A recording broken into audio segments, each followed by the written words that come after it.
then no matter how badly your fishing goes, it's always going to save time over Sid dying. Because you skip a fairly long cutscene if you save him.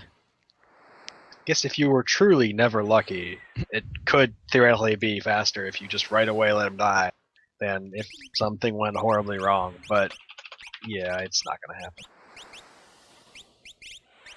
Oh hey, Is the stream the down chat or is going something? insane. Yeah, stream died. I think I said it. We hit 48 hours, so it's splitting the VODs. I'm gonna step away for a sec. Okay. It's okay. They didn't miss anything anyway. You're just gonna miss some low quality fishing. It might be back. I don't know. Yeah, it's back. Okay. We're not missing anything. They just missed us talking about God knows what.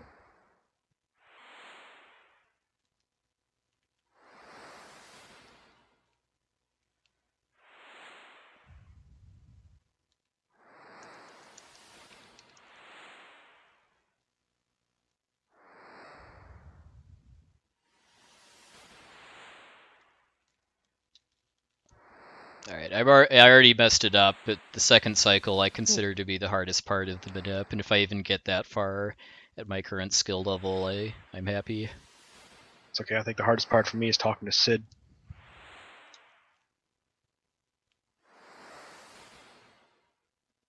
You have to talk to him like 6 times in a row, and it's not easy. Yeah, because you don't get any visual feedback or anything. Right. And if he starts moving, like if you like screw up a little bit and he starts moving, it doesn't count. You think you've talked to him, you haven't. It's really annoying. Hey! Yeah, that's Sometimes lucky. So yeah, the third and fourth cycles good, yeah. there, I was not actively because I got off the manip after the second one, but I still ended up getting good fish patterns there. So Yeah. four cycle Sid is the fastest possible Sid minigame. That's as good as it's gonna go. Yeah. The only way it could be faster, I should say, is if you just don't attempt to manip and still get lucky with 4 good fish cycles, because then you save the time of resetting the game. Yeah, but you're gonna reset the game anyway. So. Yeah, I mean, especially even for this next part coming up with Solo Celis. I mean, the encounter string I get is a lot safer for the Cave of Figaro and Figaro Basement.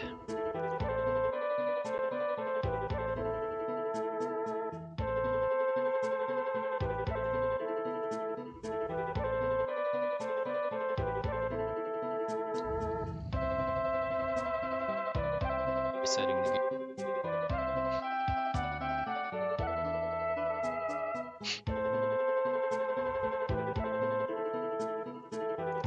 So this next part right here is kind of scary because you're alone and Yeah. you It's can a be lot back less scary than in like any % no sketch, mostly just because Celis is level 19 instead of 14, which means about Yeah. 300 more hit points.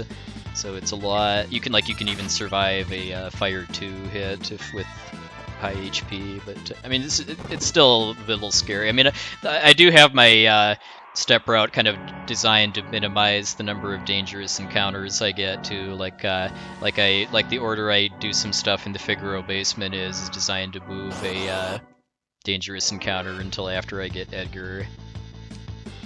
Oh yeah, because you don't need the gravity rod to kill the tentacles. Right, as long as Edgar has Doom.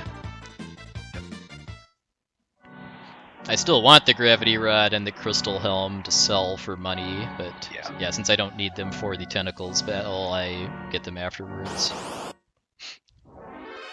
The safest strat to go through that part would be to cast Phantom on yourself and just be vanished all the way to tentacles, but that's slow. Yeah. Just get lucky. Well, just get lucky is what the any % no sketch route is these days. It's like a these first 2 encounters here are pretty mild. It's high risk, high reward.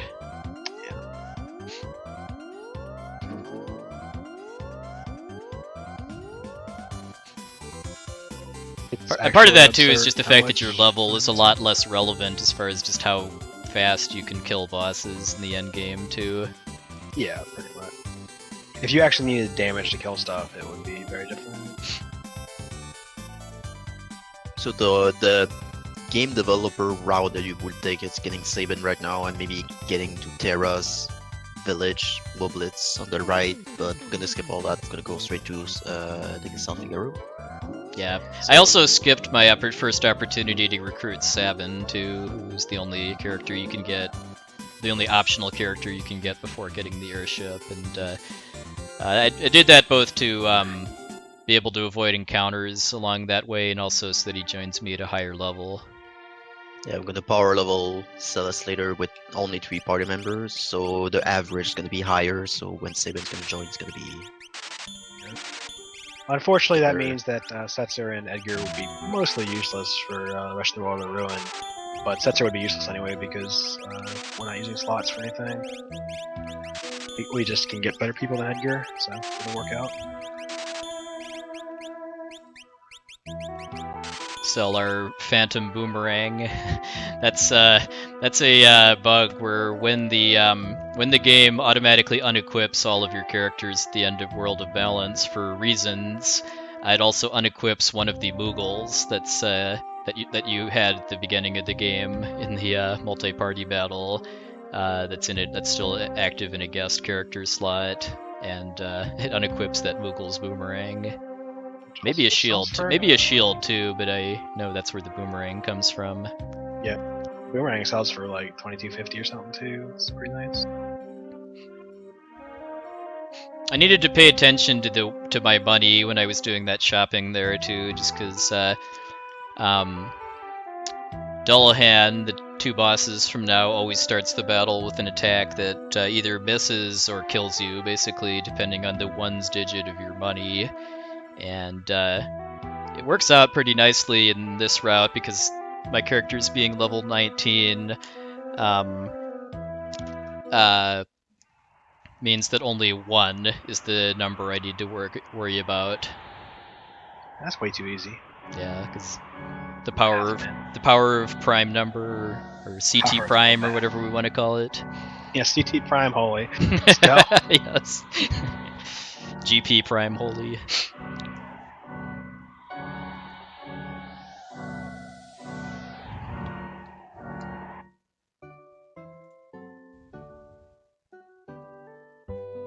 Unfortunately, you cannot beat every World of Ruin boss with Umaru solo because Umaru is a World of Ruin boss.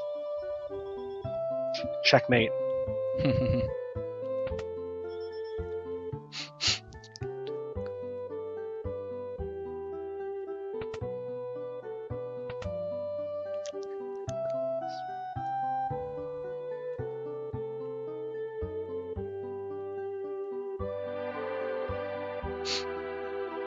So still going to cutscene triggers that took me forever to understand as a kid. This one's not the most obvious. Just hang out in the inn.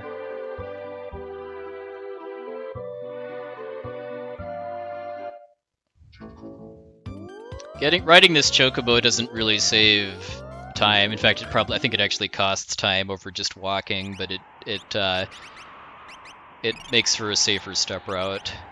Good news, it also gives you an extra encounter. I'm pretty sure. Taking the chocobo does. I think it does. Because I think if you take the chocobo on the no sketch route, you get the wrong encounters in the tower. I think it just gives you an extra encounter after Figaro or something.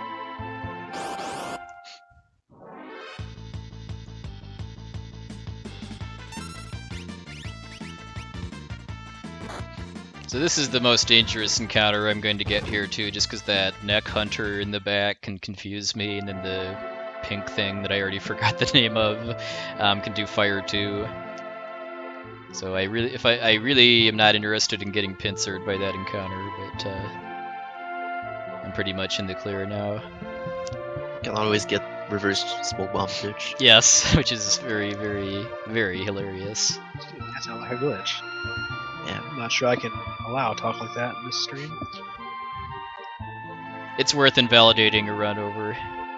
That's one of those glitches that you actually can't prevent, so... Kind of like the Phantom Boomerang. Yeah. It happens.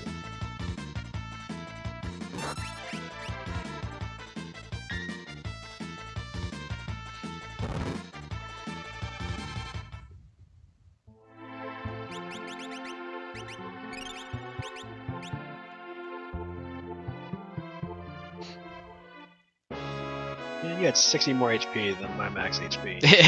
Yes. I mean, this right here is part of the is part of the why I do the Gigantos fight and stuff to get level 19. Is that that just really makes both this walk and then the Tentacles boss fight coming up a lot safer. I mean, it pays for, I believe it pays for itself in terms of faster boss fights and faster grinding too, to start at level 19 instead of 15. Oh yeah, I'm sure it shores everything up pretty well.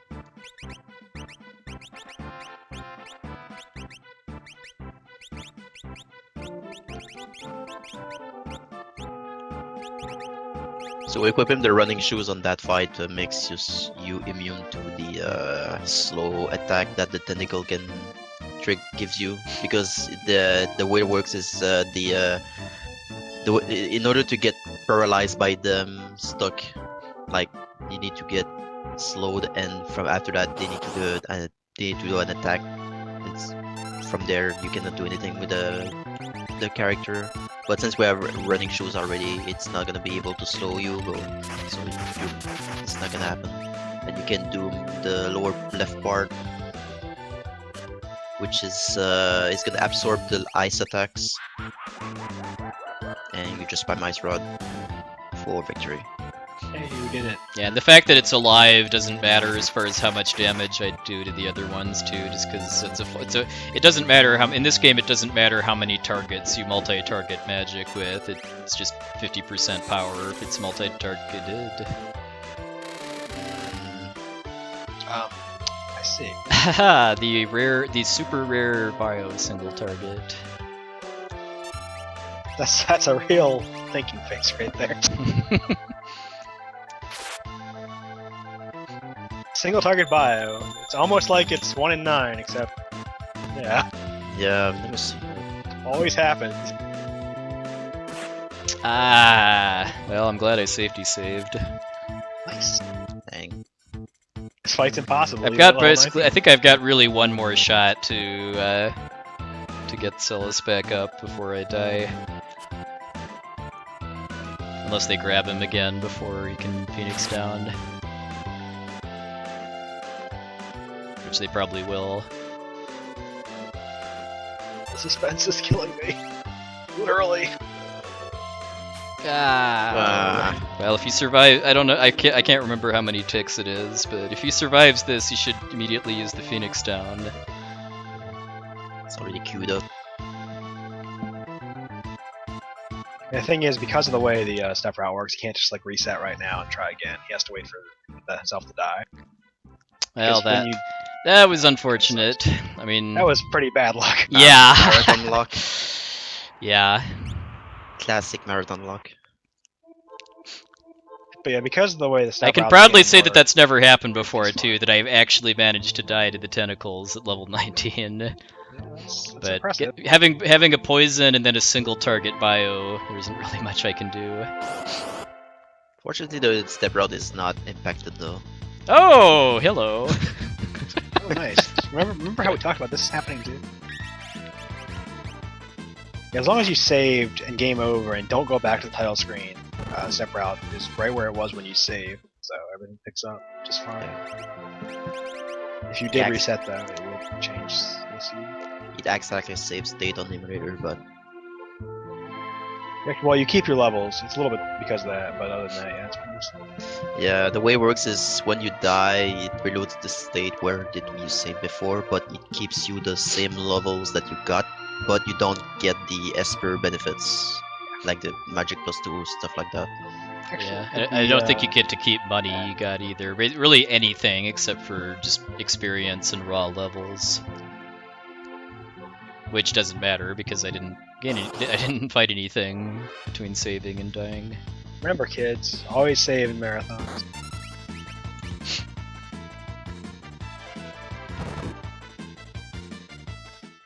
If for no other reason than to not have to fish again.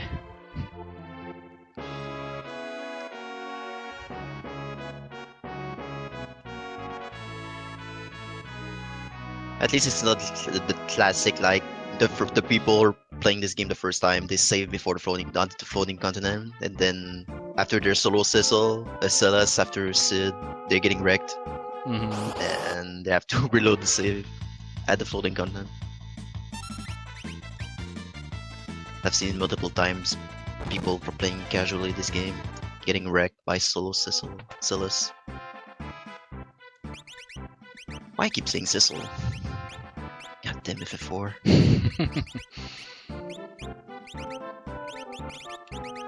Tournament race too strong. Yeah. Alright, take 2. Hopefully with less single target bio. It's 1 in 9, I swear. Yeah, I said so.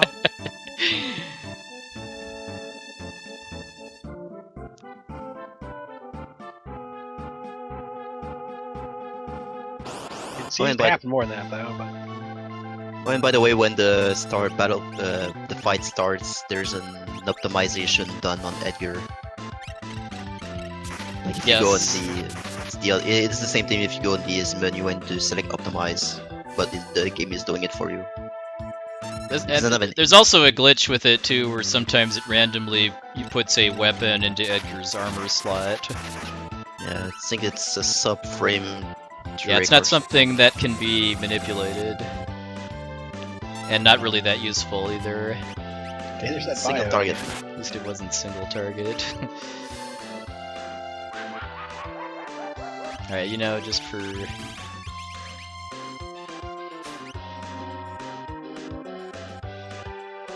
Because a single target bio at this point would be death.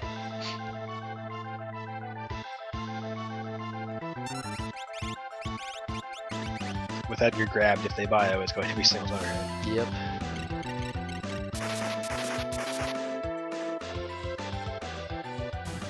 That's one of the reasons why you leave Edgar on this side, is because the only thing you care about is single target bio. You could manipulate your party order to have them on separate sides, but then you have 50% chance of single target bio on Celes instead of a 1 in 3. So it's actually better to have both on the same side. Yeah, even though that increases the odds of Edgar getting killed by bio. The safest strat would be to have Celes have running shoes and a wall ring. Yeah, so before I starting this at level 19, I did that too. But that makes the fight slower and takes more ice rods. Yeah, I assume you use our A-ring or hero ring on Celes to get more damage. Yeah, with use running shoes range. Yeah. Hey, that's why I use Bioblaster. I still get shit with mostly C4 all the time. It makes up the damage, though. I still want to believe that Bioblaster strat. It's actually not as bad as you might think. I've said it before, but the main reason it's worse is because you lose a rod from the money from having to have a wall ring. The fight itself is only like 8 seconds slower. Alright, so now that Celes is no longer alone, the danger value just decreased a lot.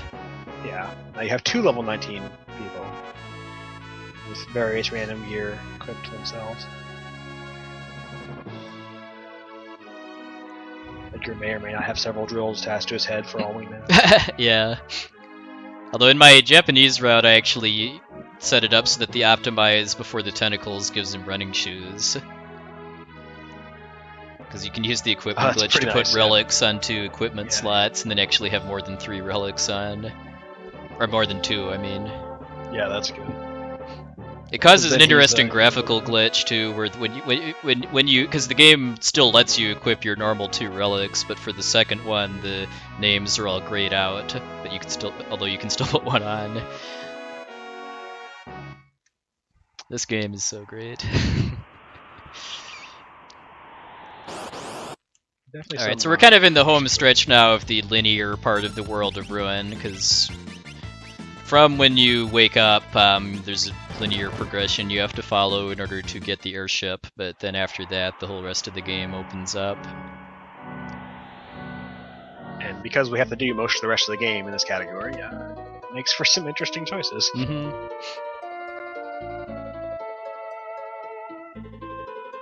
I mean, that was by far my favorite part of this category, was routing it, just because you've got so many options as far as like what order to do the side quests in. A along with what strats you use for the extra boss fights.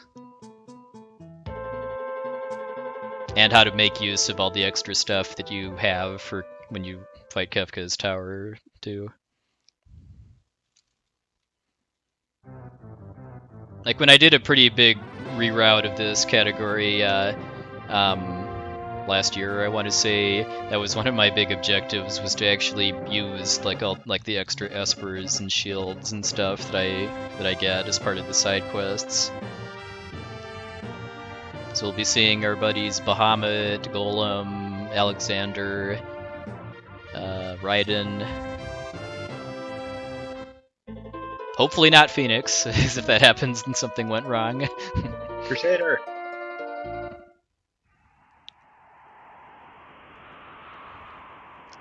What about poor Kieran?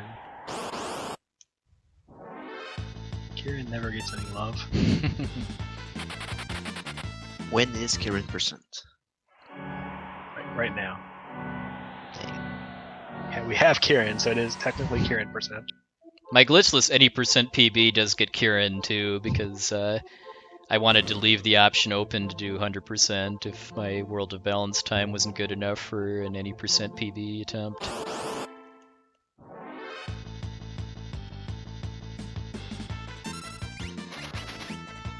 So yeah, most of the encounters in Daryl's Tomb have monsters that can zombie you, which is why I like to have some revivifies left over from the grinding I did with Terra way back in the Sealed Gate Cave. Yeah, girl being a zombie is definitely not what you want for bossing. Just need to put her fire and use holy water and she's gonna be invincible. That sounds like a glitch to me. I'm not sure I can allow that in this category.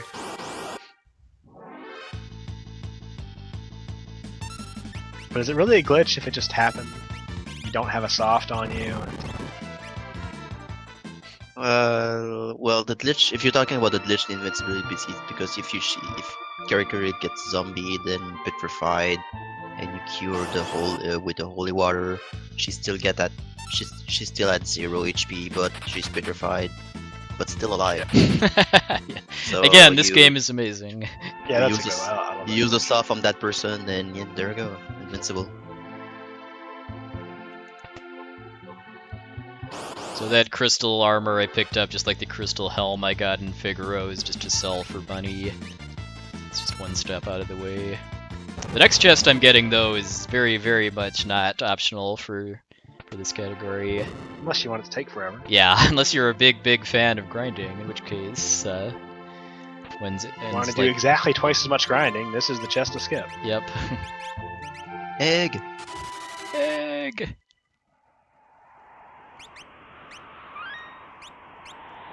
So it's just faster to use a warp stone there. Yeah, I mean, most of the warp stones that we use in the speedrun route are just to save fairly minor backtracks, but the main exception, though, is after getting Go-Go. That's a fairly major That's backtrack. a big one. So yeah, like if for whatever reason I'm running and I like forgot to buy more warp stones or accidentally used one during battle, which actually has the same effect as a smoke bomb, I would just not use one here. And just walk back upstairs. It doesn't throw off your encounters or anything? Oh, well, it would. I mean, but Deal with it. yeah, I'd just deal with it rather than walk out from the Zone Eater. Makes sense. Picking up the man eater there just to kill yourself. Well, Setzer at least.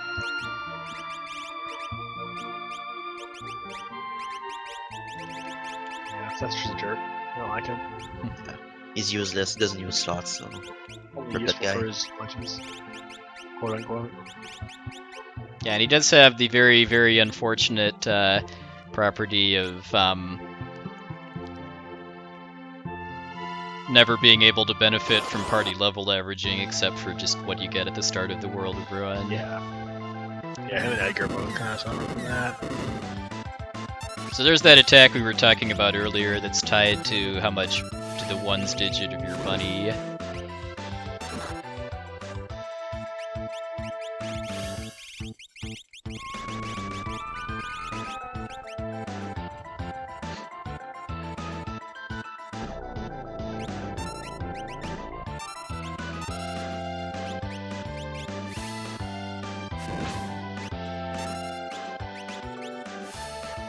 Yeah, the level question mark pearl is based on the last. It needs to be a multiply of your last value of your gold compared to your levels. Okay, so the Dullahan fight is basically all about AI manipulation in order to kill him before he can actually do anything that causes damage, other than that counterattack he did on Celis. So Dullahan always does level question mark pearl on the second turn, and then if you have a character that has I actually shouldn't have killed Edgar there because I need to change something. Oh well, he can die again. He's strong, he can kill himself. If you have a character that has Reflect, then Dullahan on its next turn will do that Reflect question mark attack, which is a debuff that gives you slow and silence, and I think slow and silence, and maybe some third status effect I'm forgetting. But so I gave Setzer, who's my least useful character here, a wall ring in order to bait that attack, and then when Dullahan gets low on HP, it does a very weak Cure 2 on its next turn, so all of those together works out so that I can do enough damage to kill him before he actually does anything potentially dangerous, just because Dullahan is Ice 2 and Ice 3, which both of which would be bad news if he ever actually did them. But yeah, it's one of many, many strats that I picked up from watching Japanese BS1A runs.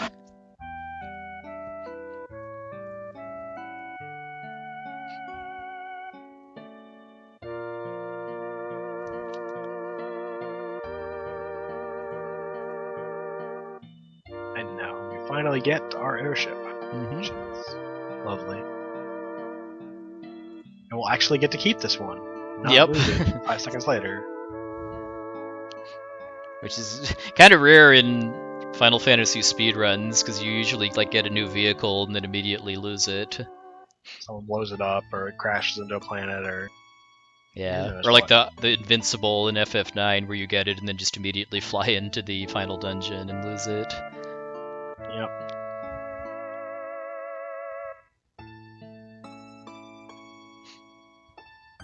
But yeah, and in any percent run, I would need to keep Setzer alive to learn some spells off of Dullahan, just because Dullahan ends up being the only boss I fight in any percent where Setzer is capable of learning magic. So I thought I'd be able to just, because he took damage before the boss fight. I thought I'd be able to skip having to kill him off during the grinding by doing it there, but forgetting that I needed to change his relics out too.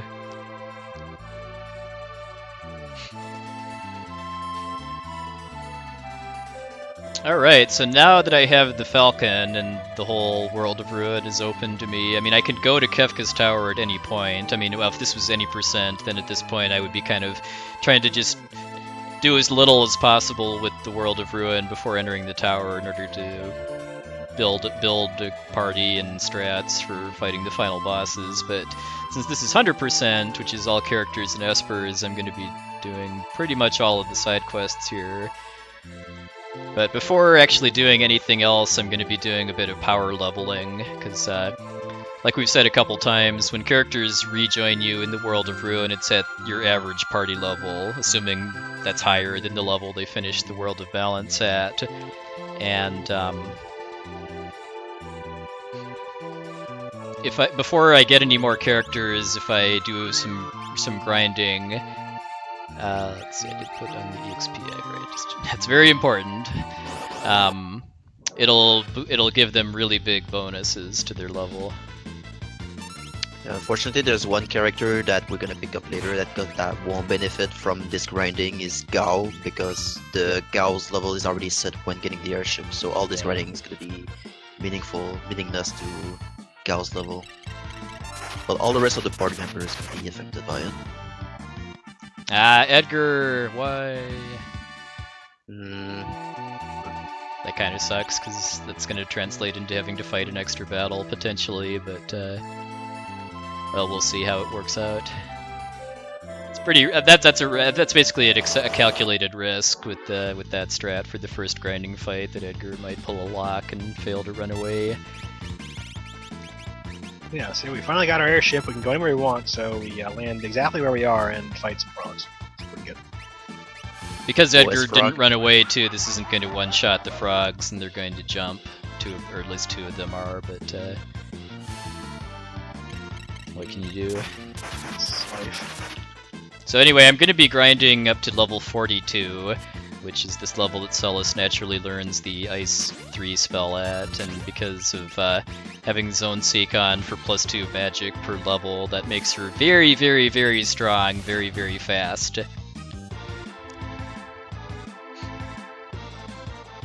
Oh, yeah, by the way, frogs can jump apparently. Yeah, they always do in their second turn, which is why I Yeah. really, really want to kill them before they do, because this wastes a lot of time. And if they get a third turn, they've got a chance to use Rippler, which is really bad because it basically steals your status effects, so it would make you lose Vanish. And you do not want to mess with any of the monsters in this forest without Vanish, just because of the mantises that we'll be seeing in a bit actually have a higher attack power value than the final boss. So if one of them actually hit Celis, it would do like 3,500 damage or so, I think, on average.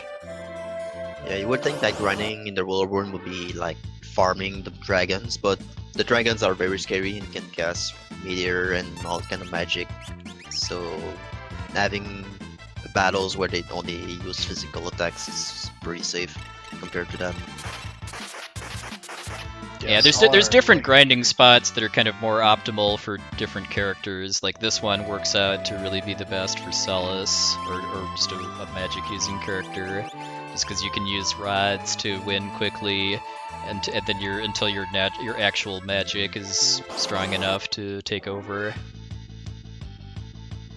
Yes, characters that aren't in your party do not get Esper bonuses from the level averaging. Fortunately, it won't matter too Yeah, much. it's really not going to Terra matter already got that much. And everybody else is kind of whatever. So I'm just gonna have to, because I missed about 3,000 experience. I think I can probably just make that up in Nourish actually, on my way to Mog. But we'll see. Because I would prefer not to have to break my step route, even though it doesn't matter that much after this point because of Mog, and then also resetting before entering the tower. But I'd like to keep it if I can.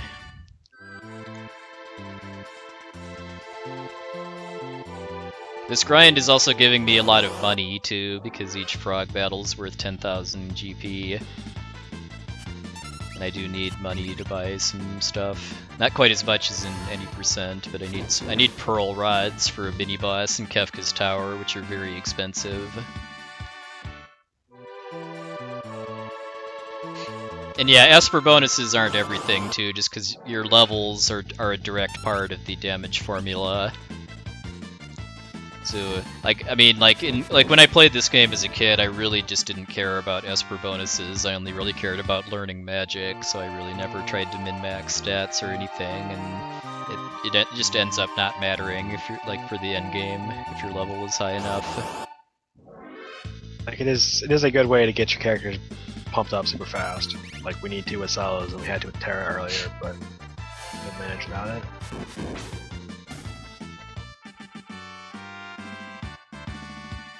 Alright, 4 more battles to go. I mean, this goes really, really fast for the amount of leveling I'm doing because of the EXP egg and just how much experience these battles are worth. Yeah, this isn't bad for a grinding segment. It's usually about, I want to say, 6 to 8 minutes, depending on factors. It's funny that like this and Gigantos is all the extra grinding you do in this category compared to like the other categories. It's pretty impressive. And all the rest of the time differential is just from how much longer it takes to kill bosses without Joker Doom. Alright, so then now I ran out of most of my rod supply, but once I'm at level 37, then Celis's natural spells are strong enough to take over. So 2 more sets of Manuses, then I think I'm just going to try, I'll check my experience, but I think I'm just going to try to top off level 42 on off encounters and Nourish on my way to Mog.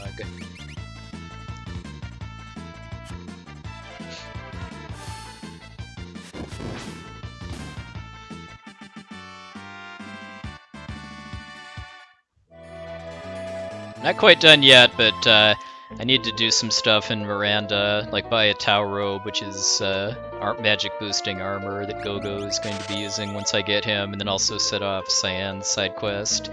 And I do that now just so that the steps I'm taking in and out of Miranda will count towards my last encounter in the grind. And I just know that it's enough steps so that I'm not risking getting the encounter outside the forest.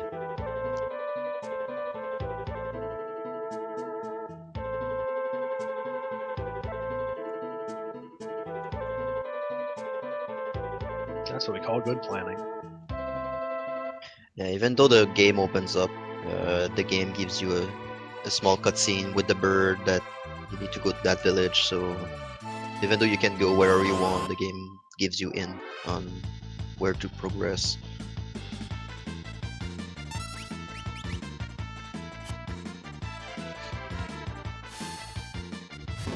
No, Cells has gotten too strong. She's in critical now. Yes.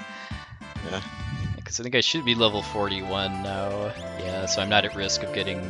6,000 is a lot, though. Let's see, I think I'm just going to take another set of frogs and just get it over with. I have to reset to as part of my step route before entering the tower anyways. This isn't really going to matter much. Yeah, I don't think the stuff in Narsh gives that much experience. Yeah, I mean it's if I kept the egg on, and if I it would be maybe 4,000 a battle. Oh, I didn't talk to the bird. Nice.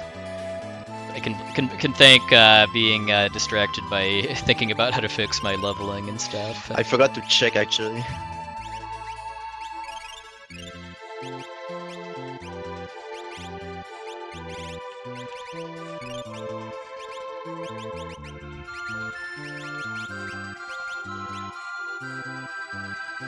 Alright, so yeah. In order to actually make Mount Zozo accessible, I do have to talk to the bird after agreeing to send the letter. Which, this is very, very definitely not the first time I've forgotten to do this, too. Yeah, switching back and forth between 80% and 100%, I can understand Yeah, that. along with just, in this case, being distracted by thinking about my how to fix my Yeah. leveling route.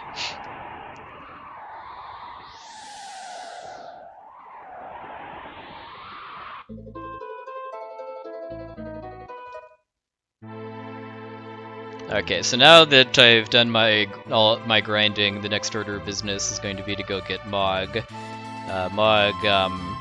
Mog is one of the most useful characters in the speedrun once past this point because of being able to equip the Moogle Charm, which prevents all random encounters.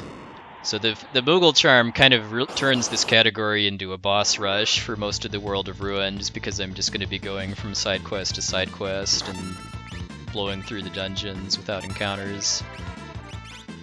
You really don't want to be fighting all the random encounters in here anyway. Yeah, and it's why this run is only about in like an hour 15 or so longer than an any percent run with the same rule set. Yeah, it would be a lot more if you got encounters everywhere.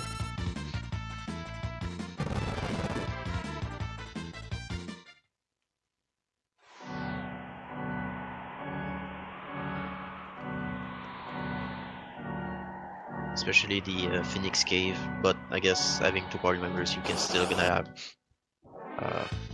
two party sets. You're gonna have still encounters there. Yeah, one of the parties will get encounters in Phoenix Cave, and then two of them will get them in the tower. But You have the Magic Tower. Oh god, that place with encounters. yeah, no thanks. Yeah.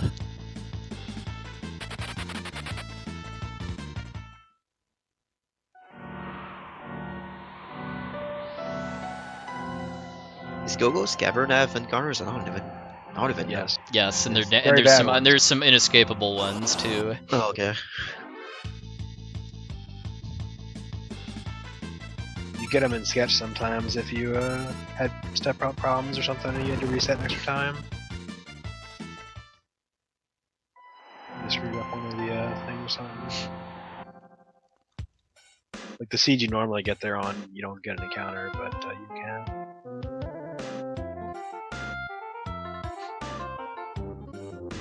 No, I don't use any of Mog's dances in this category. I do. We get at Mog least one of them. Mog gets some magic just because he's in my party for basically all of the World of Ruin because of the Boogle Charm, and then the World of Ruin bosses are worth a lot of AP. And because it's the first one I pick up, that also means it's probably the highest level one. Yeah, Mog is your average party level plus 5, I believe. So you get Yeah. and he's got a pretty good magic stat too.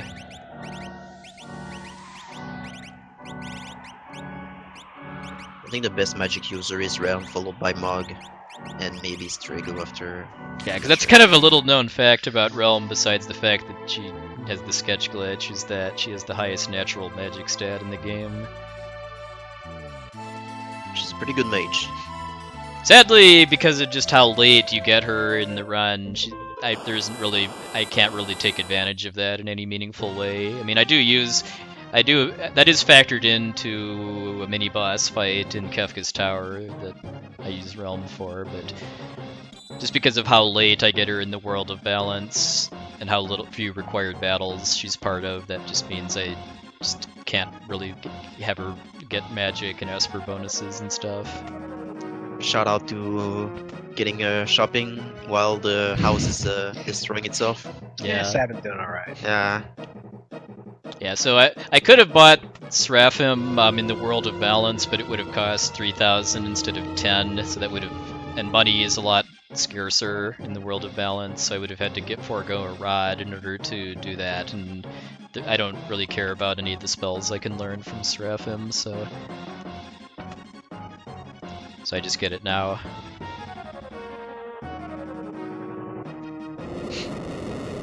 And then because I waited until now to get Seven instead of before, when I could have stopped here on my way to Nikia with the Chocobo, I both don't get encounters in that house, which is a little unfortunate because it's one of my favorite translated enemy names is the PM Stalker, which is how Ted Woolsey translated Night Stalker into English with the character limitations that it has. But I skip it's like 3 or 4 total encounters doing that, along with Sabin joining at level 27 instead of 19. That definitely helps.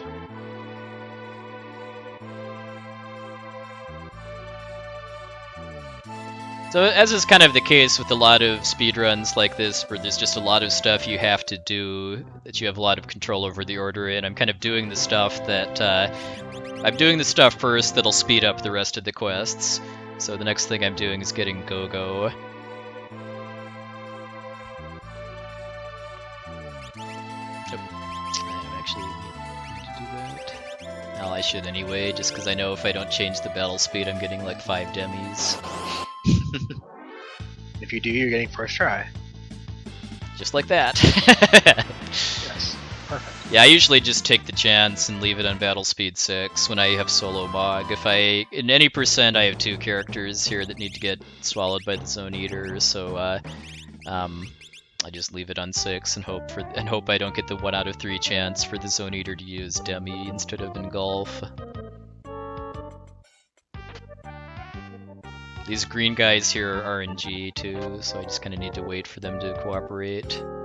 I Yeah, really hate green guys. You control Yolat and there's a floor, like a floor below where there's 2 chests. But I think there's an Ether and red carpet or something like that. Yeah, Ether and a red jacket. Well, the red jacket I would get in any percent just because it's basically the best armor in the game for Sabin and Edgar, short of the Force armor, and it gives fire immunity. But since I don't actually use either of those characters for the final boss and 100%, I skip it. I'm trying to route it out of 80% too, and I have an idea on how to do it, but I haven't tested it much yet. By I the mean, way, at if you any get percent, it crushed- works out that if Sabin dies even once to the final battles, then I lose more time than getting the red jacket costs. And that room before, if you're getting crushed by the floor, by the roof, it's game over. Yeah, that's why I waited an extra cycle there. I mean, I don't need that. That Zephyr Cape I picked up is just marathon safety in case I need more money for healing items and stuff. And it is possible to both get that and then get to the hero ring part without in one cycle, but I just waited an extra one because it's game over if you get squished. And it still counts as a game over if you're like half a step away from it too. I agree. It's definitely pronounced 7. Thank you for your contribution to that.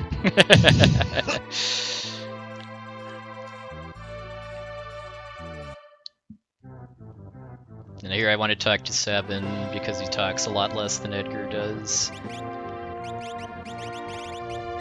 Although in that case, because he was making a beeline away from me there, it probably wouldn't have been, it probably have been faster to just talk to Edgar.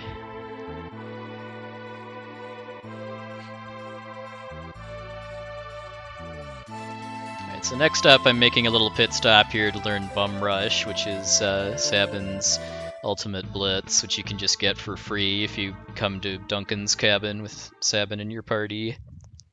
It is possible to get Bum Rush through leveling, but it's some obscenely high level you'd need to grind him to learn it naturally. And Bum Rush is very, very overpowered because it's a magic-based attack that ignores magic defense. And Gogo is going to be able to learn that as well. Yes, and Gogo's Bum Rush is actually stronger than Sabin's just because of Gogo having both a naturally high magic... I think he has a naturally higher magic stat, but he can definitely equip better stuff to boost it than Sabin can. That's why he has to be here, to watch and learn. Like in this run, I get the Magus Rod for more merchandising by our buddy El Magus, the Magus Hat, and the Tau Robe, all to boost Gogo's magic stat. All that's missing is some kind of Magus shield and robe to complete the set.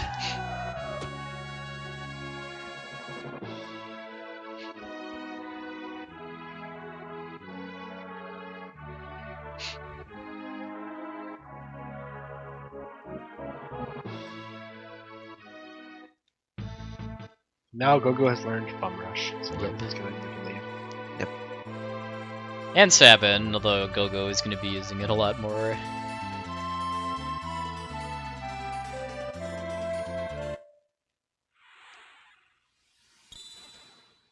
A small detour to get Palidor. Yeah, which I mean I need as part of the category, but it's a good Esper too because of well, you'll see. It has its uses. And you get haste and slow really fast along with haste 2 and slow 2, haste 2, which is kind of good in Kefka's Tower.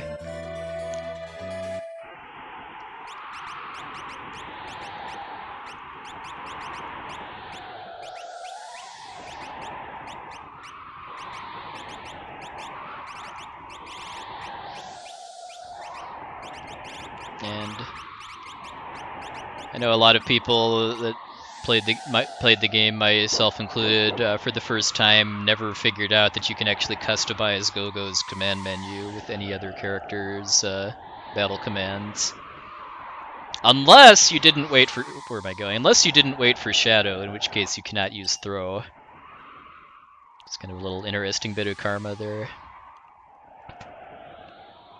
And if you don't get Umaro, then you can't use... Oh wait! Yeah. The Berserker class in RPG is the best. Yeah, I mean, most of the characters in this game kind of sort of line up with one of the jobs from Final Fantasy V, like Mog is a Geomancer, Umaro is a Berserker, Sabin is a Monk. Sadis is a Knight, but kind of a Mystic Knight, but yeah. also different. And then And like Strago is a Blue Mage. Realm is a nothing. Beastmaster. It all works out. Realm is pretty much unique. Well, I kind of compare her to a Beastmaster. Yeah, I guess, yeah. Because Sketch kind of does the same thing as Release does in 5, and then also Beastmaster as control.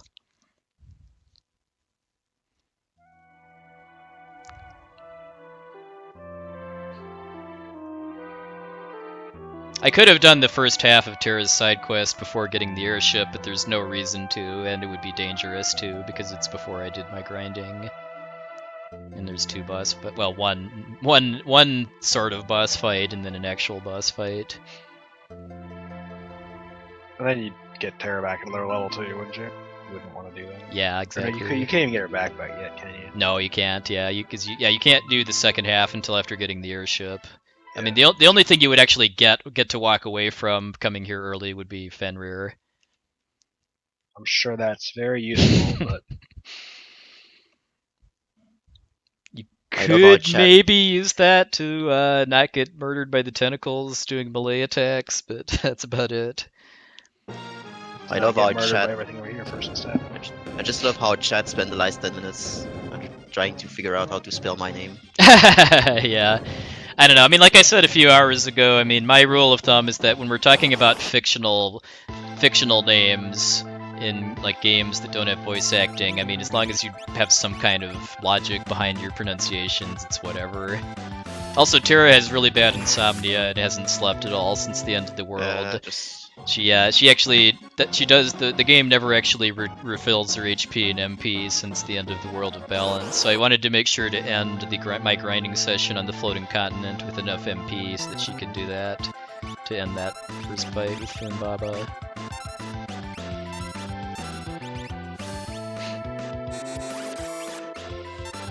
And then for this first battle, Funbaba runs away after you've done about 7,500 damage to him. Funbaba has the same stats as for every battle, but for the second and third ones, he has special AI triggers.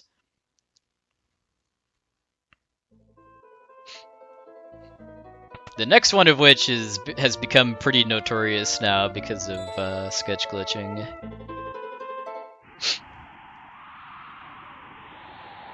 See, I did get that elixir.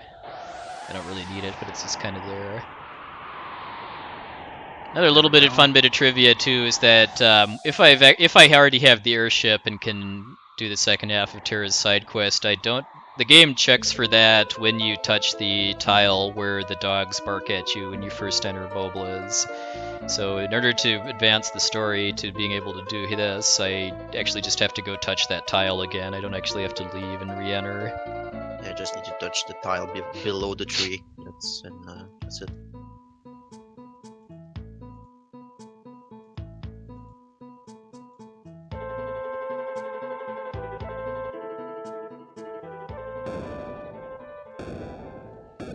Okay, so for the Funbaba 3 battle, the way it's kind of meant to work is that after you do about 12,000 damage, Funbaba will use an attack called Baba Breath, which will randomly remove 2 of your characters from the party to make room for Terra. But we don't really want to fight his 4th form with only 3 characters, so let's do something about that.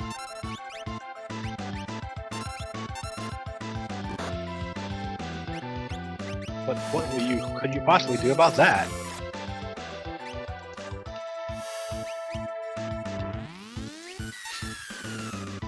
Fly away. It's Palador's time to shine. Yep. Oh yeah. See, birds are not always. So yeah, jerks. Palador makes you your whole party do the jump command, and then the order that they land in is tied to their speed and whether they have haste or slow.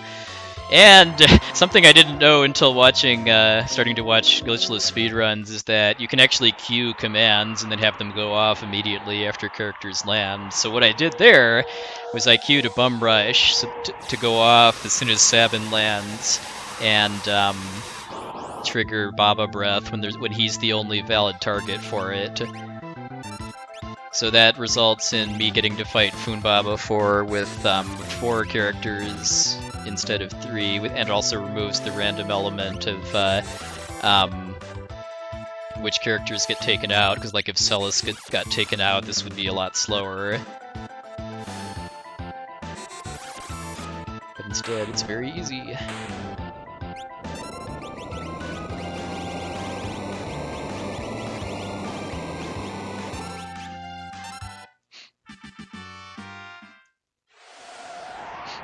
The reason Baba Breath is kind of has a different reputation now is because you can actually use the sketch glitch to corrupt your battle menus and gain access to enemy skills. And then in this battle here, once Funbaba uses Baba Breath, it sets a flag so that when the battle ends, you win, or that the game continues instead of game overing.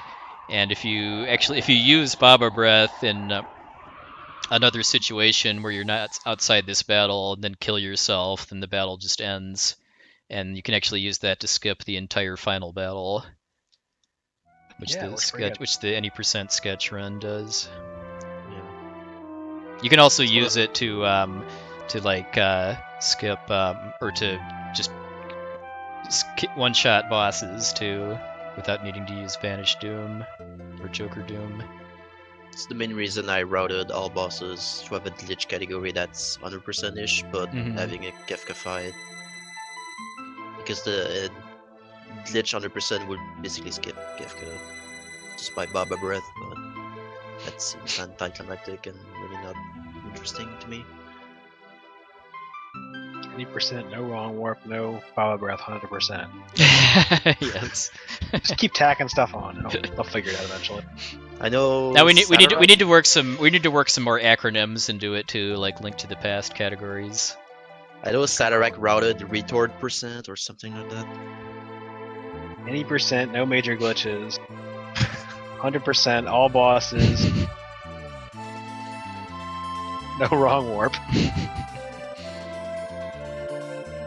So another benefit of doing that trick I did with Palador 2 is that it actually set up my party with the characters that I want for the next couple side quests without me having to go onto the airship and change manually too.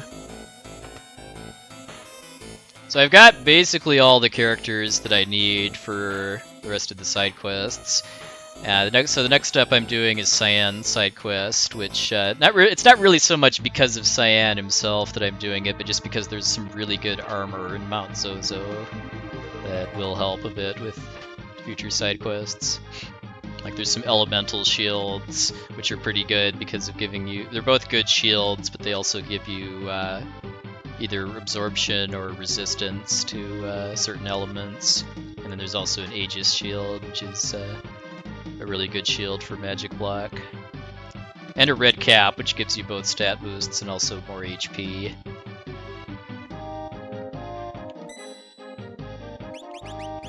Trade-off, though, is I have to fight probably the most dangerous boss in the World of Ruin that's outside Kefka's Tower, which is the Storm Dragon, because I do need to fight all 8 dragons in order to get Crusader as part of the category rules. Yeah, the Storm Dragon has a 33% chance of casting Rage, which is a non-elemental attack that hits everyone. And yeah, that's on the first turn, so... I think you would survive still, but... Yeah, it's pretty unlikely that I'm actually just going to die to Storm Dragon, but he can make it a little scary if he does Rage, plus a lot of counters. Just attacked, so... Pre-game. Nothing can ever go wrong.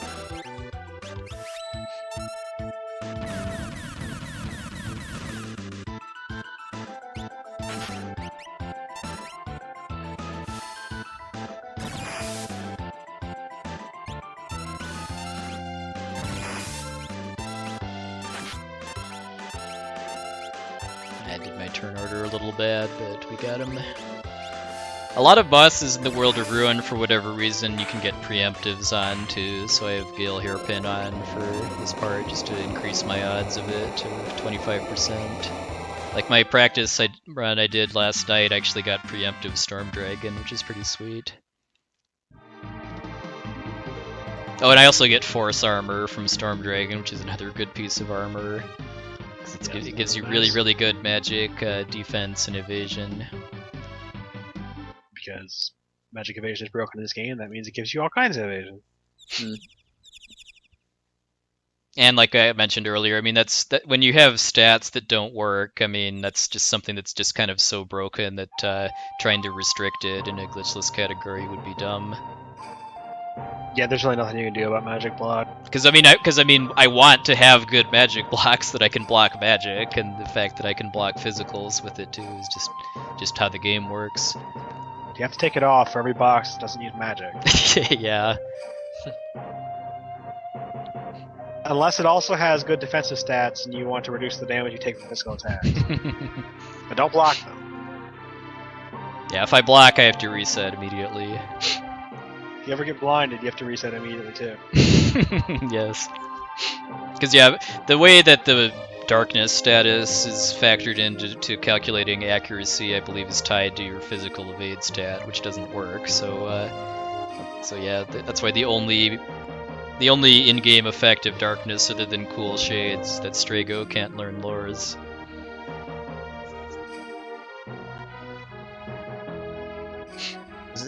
Does anybody know what's in that chest? I know it's locked, but It's a key item called Cyan's Book or something. It's where you kind of reveal that Cyan's trying to get over his fear of machines, basically. It's kind of a red herring too, because the rare item description for it says like Book of Secrets, but that doesn't you can't actually read it, so it doesn't mean anything. As a kid, I was just wondering, well, what's the secret? How can I read the book? It's a secret. To everyone. Exactly. Except Ted Woolsey, I guess. Ted Woolsey, No. people that don't know, is the guy who did the English translation of this game and a lot of other 90s Square RPGs. So Terra and Celis both naturally learn spells when they hit certain levels, and one of the spells that Terra learns naturally is Warp, which works out pretty conveniently, so I don't actually need Warp Stones anymore.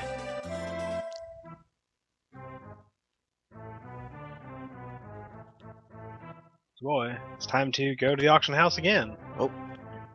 Just like Yeah. last time. enter and exit the door. Hopefully without getting lost along the way again. We seem to have made it. So just like last time, he's watching the NPC, because the auction house is based on NPC movement. And when he sees the NPC do a specific string of actions, it's time to go shopping. Is it the same movement? Down left, down right? There's actually 4 different strings, and staying on top of it is actually pretty hard. But all of them start with either up or right. So I just kind of watch for up or right and then try to track it from there. The one I got there was right, left, right, left. And then in the world of Ruin, the auction house and some other things are a little more complicated too, because how many characters you have in your party for whatever reason matters for how the manipulation works. Mm-hmm.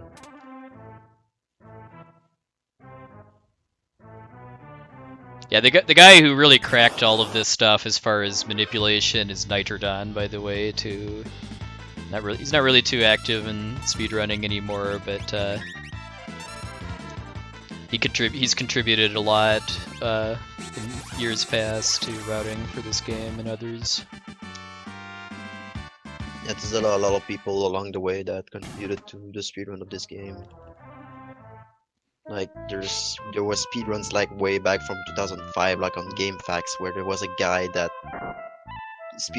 beat the game in like 10 hours. And from there was another speedrunner, I can't remember the name. It was in 2006 something, before Essentia basically. It was a segmented speedrun. And from there Essentia took it up, made it in a single segment. After I fought the Dollings and went downstairs, I made sure to avoid walking directly in front of that chair picture because you get another encounter if you touch it. Then the still life will automatically counter with condemned after every hit unless you one-shot it like I did. So I made sure to have Celis attack. Gogo's kind of health is kind of low, so let's fix that. Alright, so now we have the Chidarnuk fight, which is a really odd battle as far as how it's programmed, just because Chidarnuk has 2 forms, a goddess and a demon form. Only the goddess can actually be killed, at least without glitches. And the rate that it changes back and forth for goddess to demon is based on time, and then demon to goddess is based on hits. So I basically wait it out, and then try to defend at a certain point so that if it charms me, it won't matter.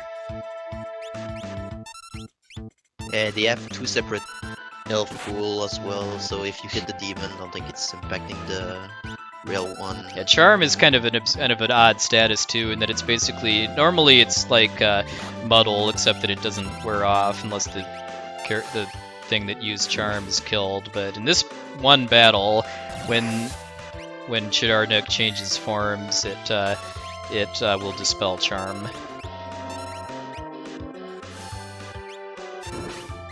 So if I hit Chidardnik 4 times, it'll transform back into the goddess, but I just have it routed so that the 4th hit should... Well, actually I think it might be 5 hits actually, because usually Mog needs to... Oh, I messed it up actually, although I don't think it mattered with the damage rolls I got. I wasn't really counting my hits. It should be 3 fire, 2 spells, and then a stab from Mog will get the kill if Terra did enough, because Chidardnik is exactly 30k health. The demon form has 56k HP, and the real one has 30k. Yeah. And I've seen people struggle with this fight because the boss keeps changing, and I don't think the health pool is shared. So they have the boss has 2 health pool. We'll be seeing Mog get a swag kill a little later on, though. And even in glitch categories, it's annoying as well because it's you cannot really Joker Doom her because the lightning effect in the background mess up the RNG for the Joker Doom. So yeah, I want to say at least the no sketch glitched run does a lot of Vanish Odin for killing bosses here. Yeah, makes sense. Because that cancels the death animation. That's pretty fast to do too. Zone does the same thing as well. The reason why I'm just casually doing 99 damage with the Fire 2 spells because of Zone Seek, because I grinded Celis effectively from level 15 to 42, with her gaining +2 to her magic stat at every level. That's a lot of magic. Yeah, and when she just has gear on to further boost her magic stat and damage, and I'm exploiting elemental weaknesses that just, only level 2 spells are needed in order to hit the damage cap. Like, she would still do reasonable damage without Zone Seek, but with Zone Seek, it just pushes it all the way up. So it's really important to cast Float on everyone because this guy casts Quake and there's another attack that's ground based as well. Yeah, it's some kind of mudslide attack that I forget the name of. You don't want to mess with those. This guy has 28k HP. It's not that big. So it doesn't have any convenient weaknesses, because I think I want to say he's weak to wind and water, which I don't really have a convenient way to do. But with Ice 3, it doesn't matter basically, and Bum Rush, which ignores defense. But Dirt Dragon, I want to say, is a 2 out of 3 chance to do Quake on the first turn, which would hurt pretty badly, which is why I float, and also why I have it routed so that I learn float off of Palador before getting here. Rip off, bro. We hardly knew you. Sure you don't want to go fight some rats? Go back home. It doesn't work on US version though. Right. I think I have yet to actually finish a full run of this category without forgetting to party change at least once during this part of the game. Well, you're doing a lot of stuff here. Yeah, because there's just a lot of party changing, a lot of stuff that's only in this category.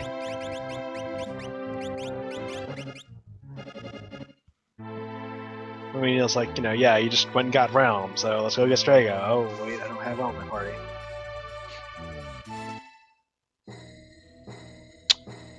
So this is one of the side quest areas that I do not actually have to finish as part of the All Characters and Espers run, because I need to come here to get Strago and then to kill the White Dragon as part of getting Crusader, but I do not actually have to go all the way to the top, which is a little sad, just because Magimaster is a massive jerk in casual play, and it's pretty satisfying to cheese him out with speedrun strats where you berserk him and then use Palador to skip Ultima. My very first glitchless any percent route actually did that to get the gem box for Kefka's Tower.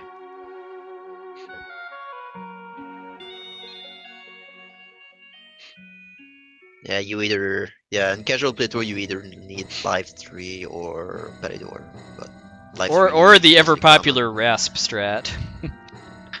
Oh yeah. Rasp away 50k MP at like 500 a spell. Alright, it's time for Yes 52. Yes. 2 stairs, let's go.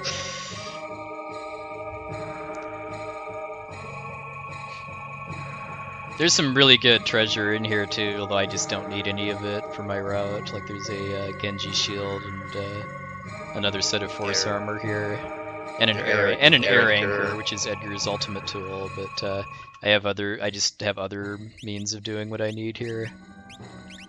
I think the air anchor does the same. Is the only instance of having a heat.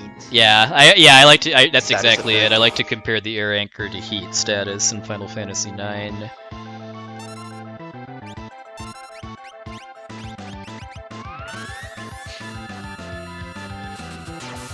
So the White Dragon's kind of a goofy boss in that it's a boss that only uses magic but isn't immune to the mute status. But with my new route, I only use mute as a backup strat.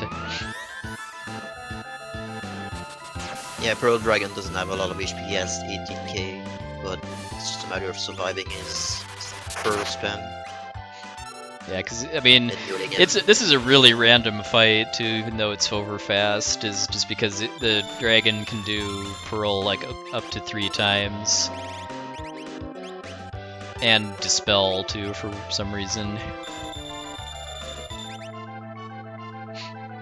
But yeah, once I'm past all of the barrage of spells it does in the first turn, I can use the wait trick and then get 2 Ice 3s off to kill it before it does anything else. I also used this battle to learn Fire on Realm for the Doom boss fight in Kefka's Tower. Because I want as many characters as possible to know Fire for getting unfrozen if I'd best be frozen. Being a magic dragon in a magic tower, but you can be muted. So if the dragon had killed both Realm and Terra, I would have had Mog summon Siren. Or I think he already has the mute spell learned by this point. So I would have done that just to nerf the dragon so I could revive Terra and Realm, who both need the AP from the fight. You can also get the Pearl Dragon in the... it's White Dragon, right? The White Dragon, yeah. The Veld as well. That's why the game gives you the Pearl Lance after the fight instead of as a drop, just because to prevent you from being able to farm it on the Veld. Speaking of the Veld, that's where we're going next. Oh boy. Which means Go RNG is back! Remember how much fun it was to get Gal last time? Yep. Sounds like a theme in this speedrun. Remember all the things that we didn't want to do last time? Let's do them again. Fortunately, there's no Damasa cutscene in Morrowind. It's merciful. Well, there's theoretically one, but it's to unlock the Idon Cave. Bots Rock. You could kind of call the one you have to watch to get Shadow with the Masa cutscene too. Yeah. Yeah, if I was still on my normal step route, I would have gotten this fight a lot faster. And for regaining Gao, you don't actually need dried meat or they absorb fire. The more you know. Let's try both. Yeah, normally I would get Ralph and Wyvern for this first fight, and if it takes another one, I would get Special Forces if I was on my normal route. I'm a big fan of Wyverns. Mm-hmm. I guess Wyvern.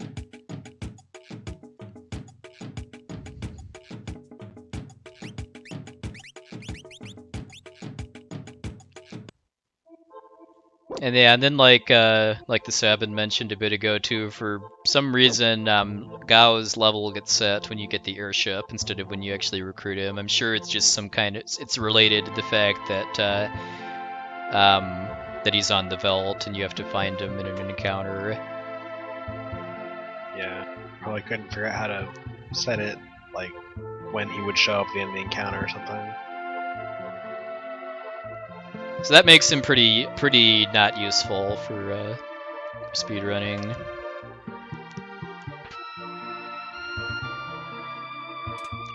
Although I know Abyss and Nim is very interested in either doing or at least seeing somebody else do a 100% route with Cat Scratch. I hear him talk about that a lot. Oh no, it's Shadow.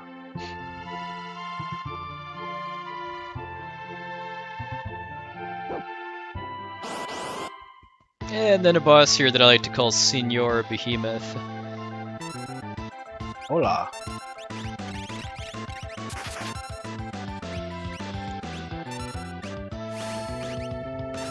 I should have remorphed.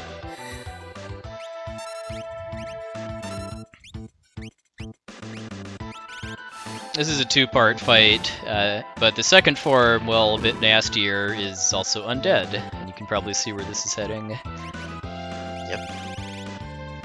I can see where it's heading.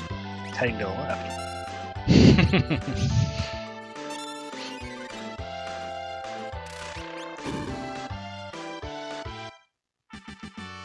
This battle is also bugged in that you get 2 drops from it too. The Behemoth suit is the actual drop from Senor Behemoth, and you get either a Jewel Ring or a Thunderblade too. I can't remember which other monster that's the drop from, but I want to say it's just some monster that's completely unrelated to this fight that the game gives you the drop of for some reason. There's an interesting little text error there, or maybe Shadow has a dirty little secret.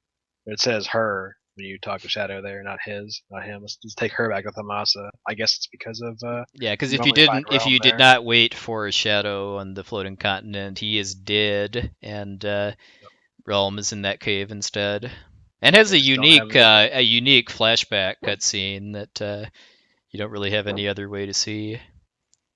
How can this be 100% then? You didn't see all the cutscenes. Yeah, need to route a 52 game over glitch ACE just specifically to see both both of these cutscenes. And to get to Ragnar Sword. Be my guess. I'm not gonna do that, thanks. So since the game forces me to come to Thabasa after rescuing Shadow again, I do my last round of shopping here. In any percent, I would be doing this before going to the tower, but here I just do it when I have to go to Thamasa. I should have It's gone an in the interesting left door. trigger, this Tamasa water rune. If you don't save Shadow, Realm is in the bed, and you have to walk 2 times in the certain tiles outside at the entrance of the Tamasa to make her leave the bed and be at Jedor's, the Hauser's house. But since we have Shadow, she says she was already over there.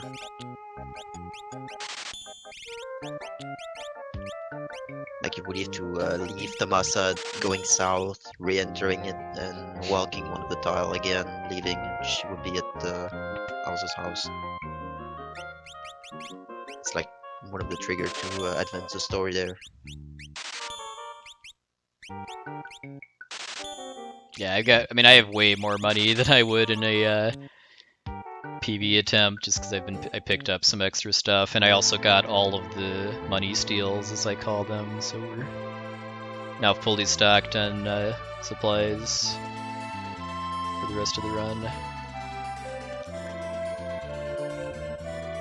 And now it's time to head for the Ultras Boogie Coliseum. Ultras hype.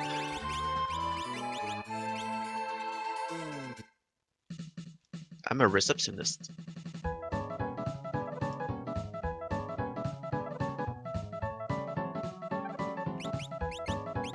I appreciate it. True calling in life. I appreciate the fact that you went all your way to talk to Yes, I always do that in special runs. And that's Shadow. Nice. I actually don't know what his stats are or anything for this fight, if they're related to his permanent character or just something fixed, but he is very, very weak, and even just a sword hit from Celis in the back row is still enough to win the fight.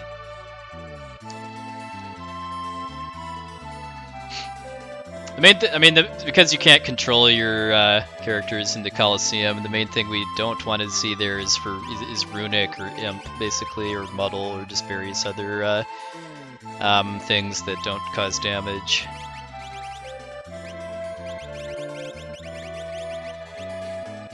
Alright, so remember random encounters? If you block those out of your memory like I did too, well, they're back, at least for this At cave. least we only have to see half of them. Yeah, because most of the World of Ruin in 100% is a boss rush, but for this cave, because I have to split up my party, only one of the parties can have Mog. This cave has some nasty encounters, even some that you cannot run away from. Like, I think these are the heads that are floating, you cannot run away from. Yeah, those.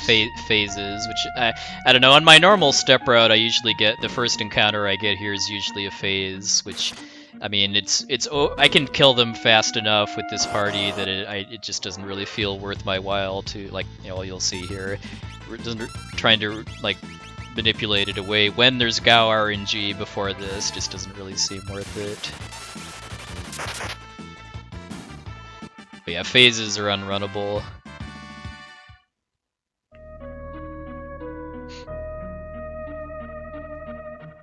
I mean, as weak as I looked, I'm not sure I would be running away from them anyway. I mean, if they get going, they're pretty nasty, just because they can stop you and use Blowfish, which does 1,000 damage exactly. That's lovely. Also, a shout out to Walking on Spikes. Yes. Hey, Mo's got nothing else to do. Yeah, those spikes actually hurt a lot, but with a couple exceptions, it's not possible to die outside of battle. At least not from taking damage. I mean, if you once I've stepped on enough spikes, Mog will have 1 HP, but because of Moogle Charm, it does, and because I'm using the other party to actually fight the boss here, it doesn't matter.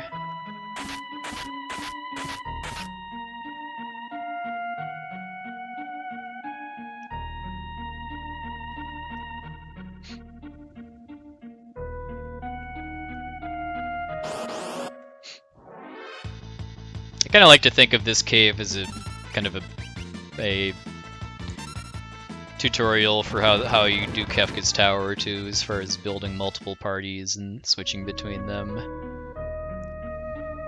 Gee, I should have gone there first. Yeah, tutorial 5 hour into the run.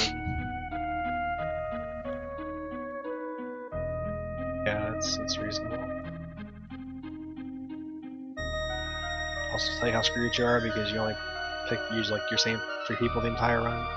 Yeah. Run. Now your party sucks. That was always my problem with this game.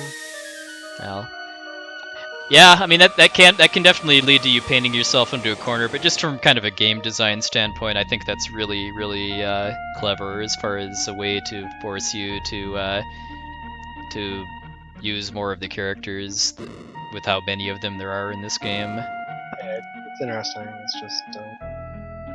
And it makes for very cool speedrun routing too. Oh, for sure. Definitely.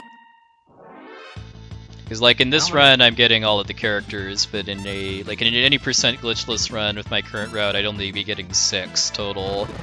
And in in the fastest route for any percent no sketch right now, you would only have 5.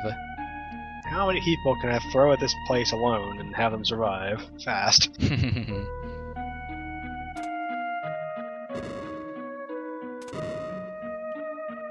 Okay, so I like to call the Storm Dragon the most dangerous of the dragons, but the Red Dragon here I like to call the most complicated, just because of some AI manip I'm going to be doing. Because the Red Dragon has a second AI phase at I think half health, where it gets some pretty nasty attacks like Flare and level 4 Flare, but just manipulating when it gets to take turns. I can kill it before it actually gets a turn in its second phase. Getting the preemptive certainly helped too.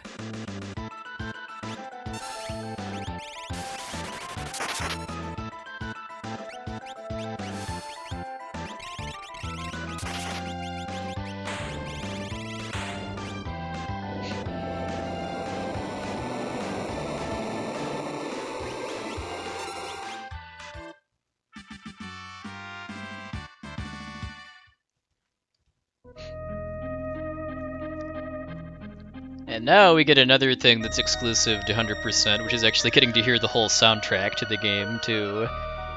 This is our opportunity to hear Forever Rachel. When I can't hear it, I have the stream muted. Yeah. Otherwise, all I can hear is myself. Yeah. Yeah, and we also get to hear Umaru's theme, which you don't normally hear, too.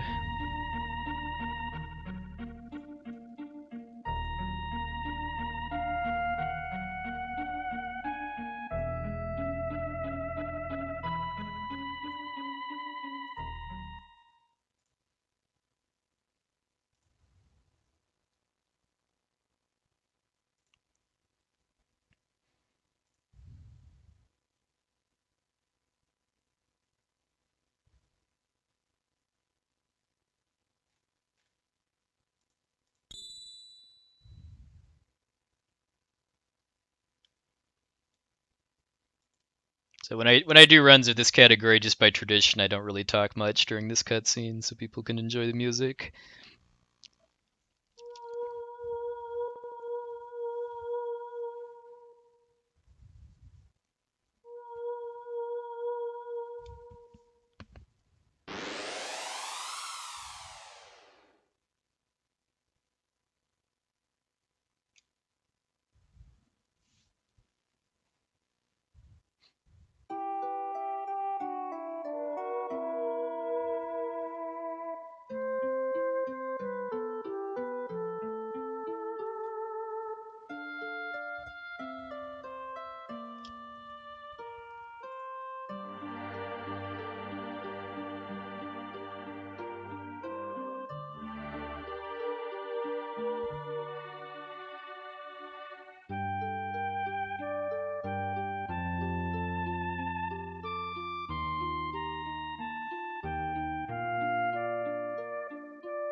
And it works out too that even if I mash through all the text, we still hear a full loop. And then we get to hear happy music. Oh no, not happy music. Yeah, anything but that. I'm still in shock. He's bringing love. Somebody get him.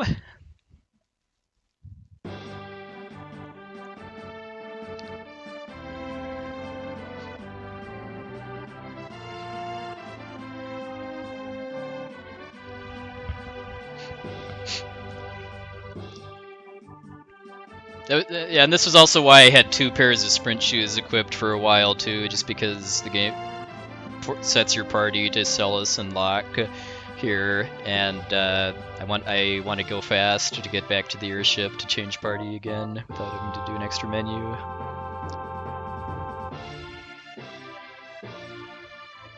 I accidentally paused my stream at the end of the Rachel cutscene, so I got to be sad for a couple extra seconds longer.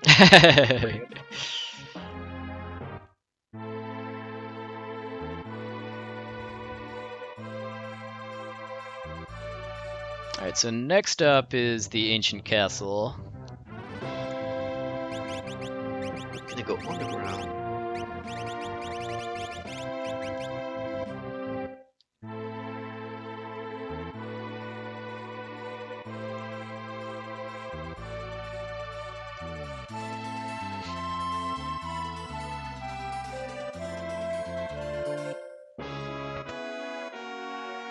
I think you can come here any point after getting the airship. I don't think there's any other prerequisites.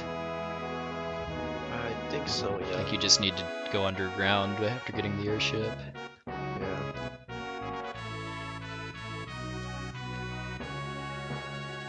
And the great thing about this too is that if you pick the wrong text option, you get another shot at it, since you have to come back afterwards to get back to the airship. Oh, and I could go, and I forgot which direction to hold going through that door. Like I said, you can always hold directions going in and out of doors to save time, but if you hold the wrong ones, it's not saving time. This cave was my favorite place to grind as a kid because of all of the enemies here being susceptible to cleave, and the scimitar and stuff. The main challenge is not getting lost.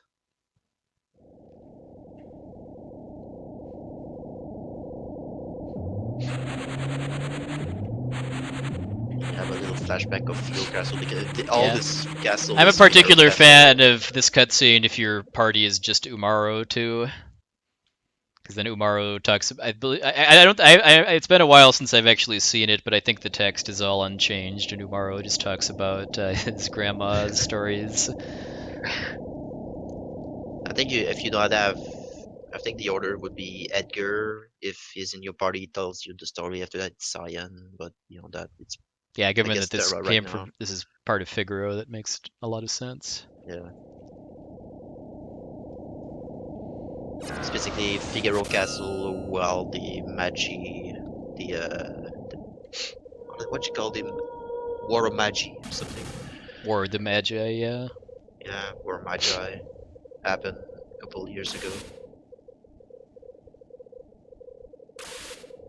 Hey, look, it's Strago.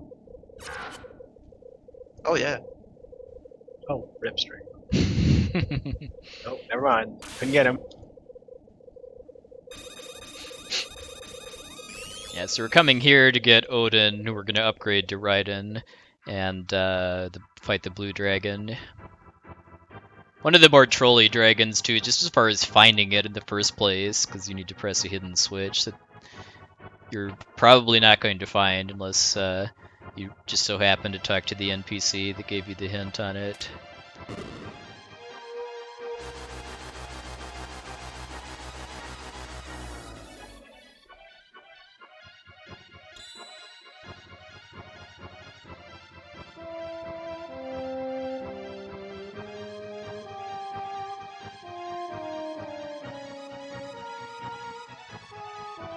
One thing I find always weird is how the Odin Esper gives you totally different magic than Raiden.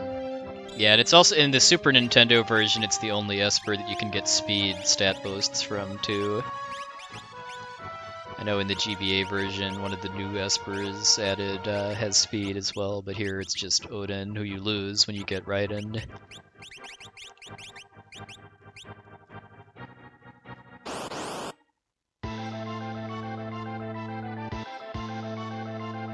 Alright, thanks for the help, Locke, it's been real.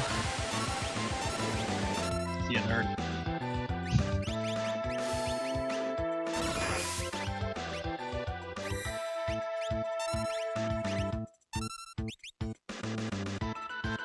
I can tell you want to boot up that Dusk Requiem and go straight for Snare. Yes, so tempting. Let's do the Love Sonata, though, that sounds more fun. Alright, acceptable.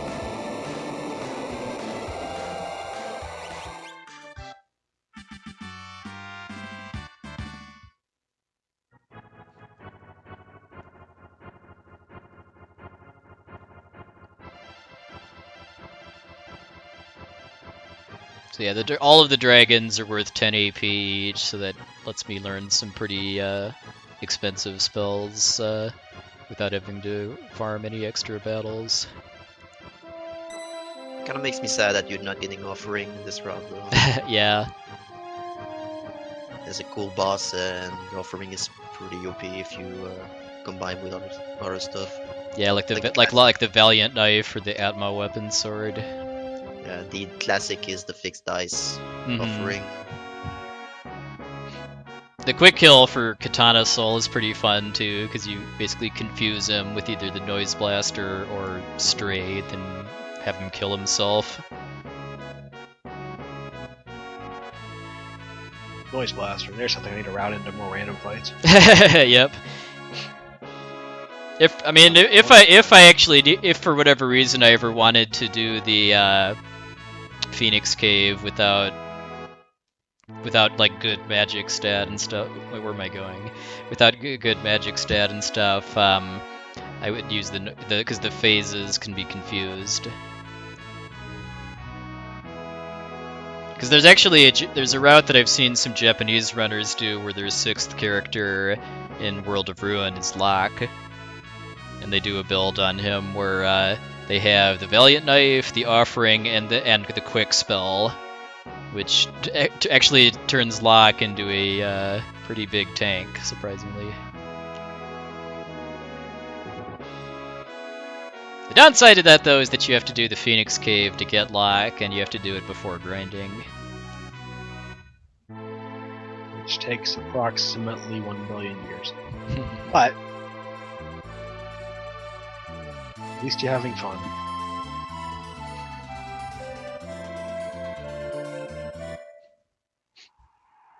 So the reason why I brought Locke to that castle is basically just so I can do the rest of the stuff in Nourish without having to party change again.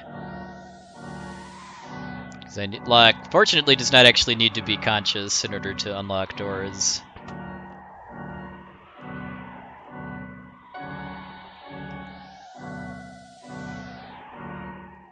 If I actually had a choice, I would take the sword here just because it gives some nice stat boosts, but I don't because I need to get all the Espers for 100%. And sleeping in managed to not use the wrong option too, so that's good. Yeah, fortunately it's the first option, so I can just mash. Is it giving you magic evasion?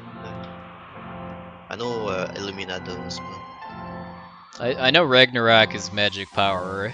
I don't know if it's actually as good as the oh yeah, I remember. as the enhancer, but I remember it being kind of good, along with maybe speed too. Because I mean, the best weapons in the game just kind of gives you boosts to pretty much all of your stats.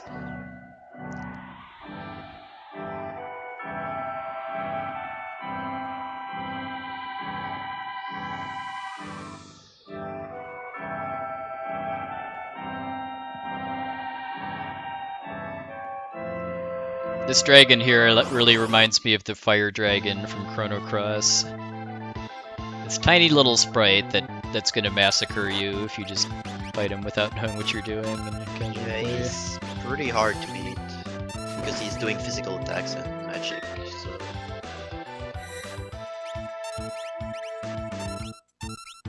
And then because the bosses in the World of Ruin are worth so much AP, it works out so that I really never run out of morph power too, just because morph is tied to Celis's, the amount of AP that Terra gets from battles you win with her in your party. It actually works out pretty well, because Celis has a lot more magic from Zone Seek grinding, but Terra has more.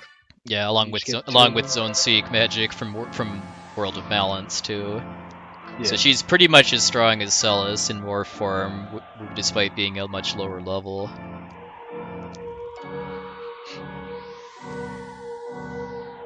Alright, let's see if Mog can get a swag kill since I messed up and robbed him on Chidarnuk.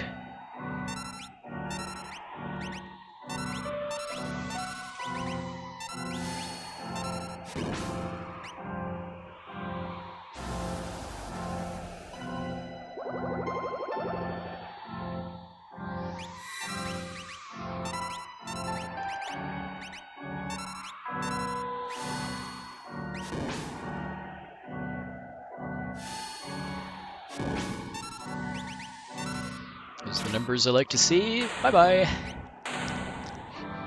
Yay, Mog, you were useful. Yeah, Tritok has exactly 30k HP and kind of low magic defense, so 3 hits for 99.99. Even a 4 damage poke with the spear will still do it. Although, honestly, Mog probably saves like an hour in this run by himself. Yeah. Yeah, because I mean, I don't actually even remember offhand just how many unrunnable battles there are that or opportunities for unrunnable battles that I'm just completely skipping with the Boogle Charm. Like I know you can get some in the Zone Eater.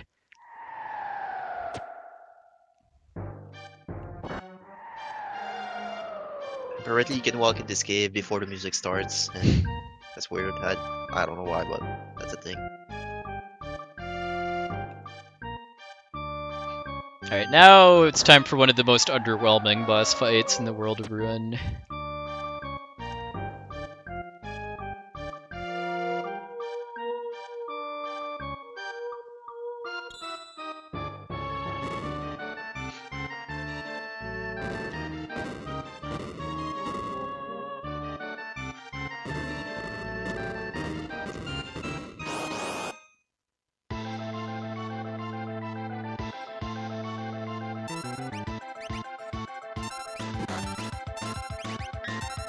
Oh, I almost had Locke survive all the way to the end, but good old Umaro did the job. I was expecting where you're gonna use an attack. That's move very description very rare too. Usually, because Locke doesn't have any armor or anything, so usually dies to the Ice Dragon. If not, if I even revived him at all after Blue Dragon. He's a master treasure hunter. He's all about surviving dangerous places by running in the direction. It really doesn't end up mattering, it's just because of how few battles I'm fighting and how much AP they're worth. But I can also preserve Terra's morph with the weight trick. So just if I don't have anything better to do, I'm generally going to use the weight trick during boss death animation, so that Terra isn't using morph power then.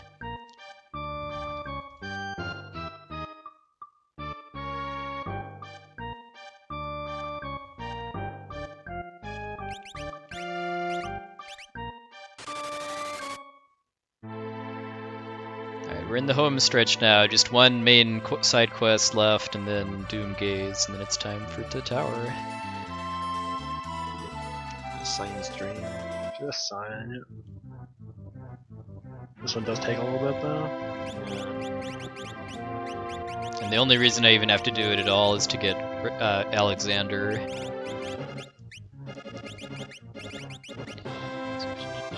It's also very important that I build my party in a specific formation for this quest too, which I'll explain when it matters.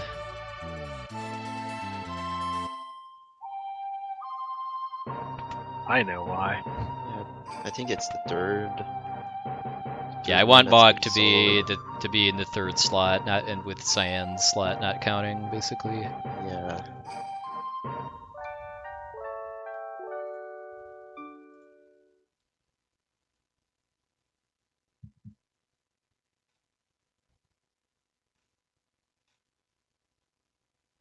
Oh no, Cyan didn't wake up. We'll just leave him here. Oh wait, we can't.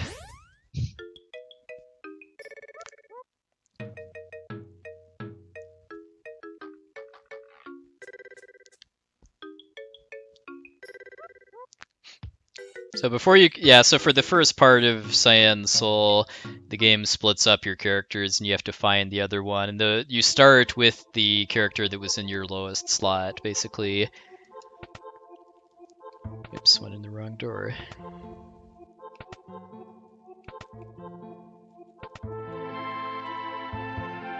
So I want that to be Bog, just so I can't get encounters.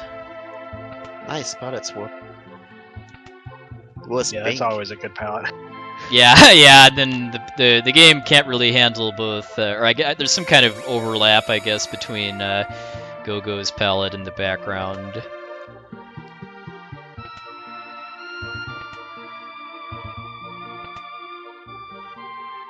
Alright, so yeah, I went in the wrong door, so I lost a bit of time, but it's all good.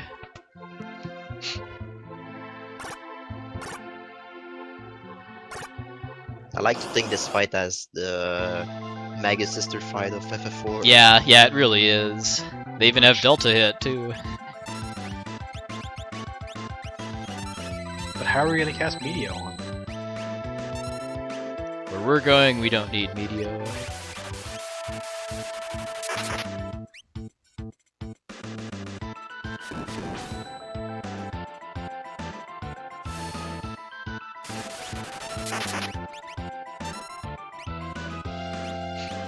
The main kind of gimmick here is that I can never remember which is which, but the stooge on the top can cast life 2 on the others if you kill them first.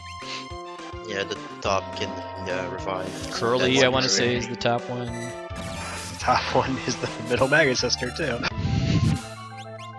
And then Larry, despite being immune to ice, is not immune to instant death, so I just use Raiden to kill him. My old route I actually used the air anchor, but it just ends up that I don't need the air anchor for really anything now. Just making use of the Espers instead. There's some good treasure here that you can only that you only have this one chance to get to. Like, I'm actually passing up on a chance to get a flame shield,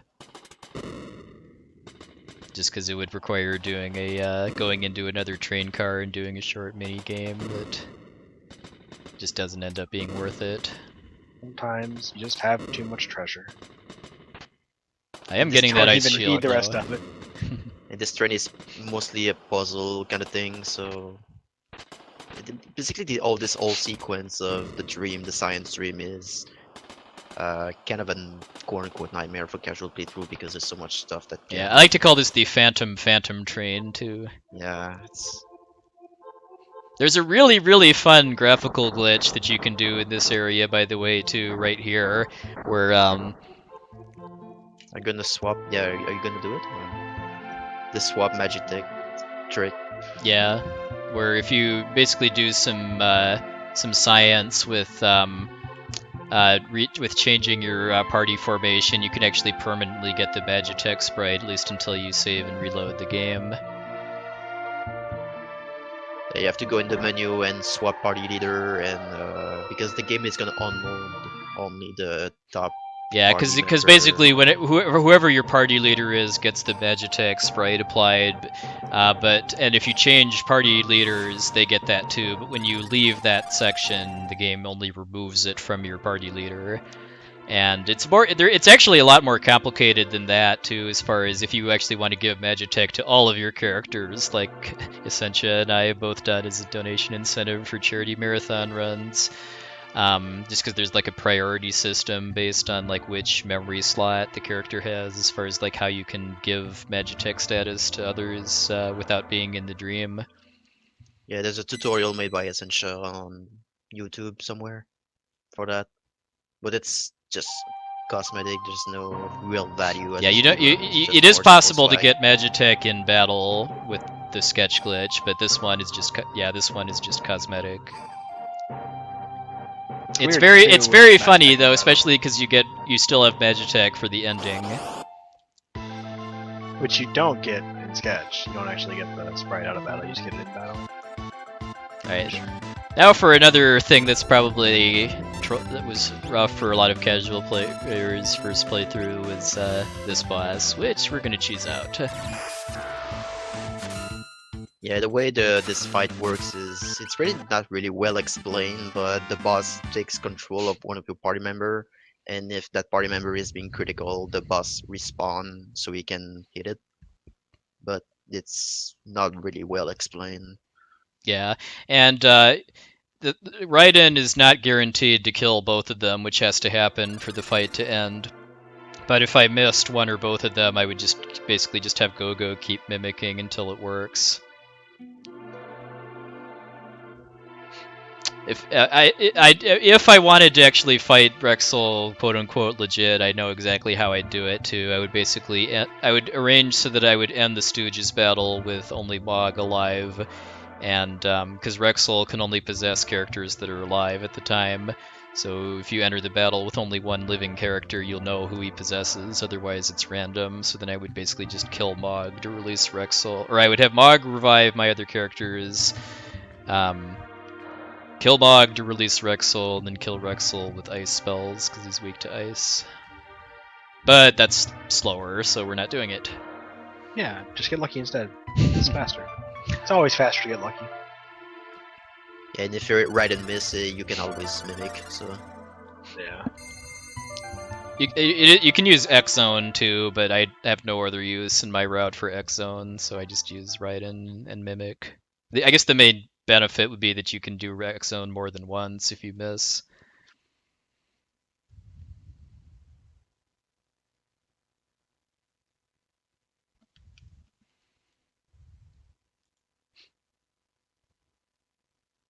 Shemp is DLC in the PC version.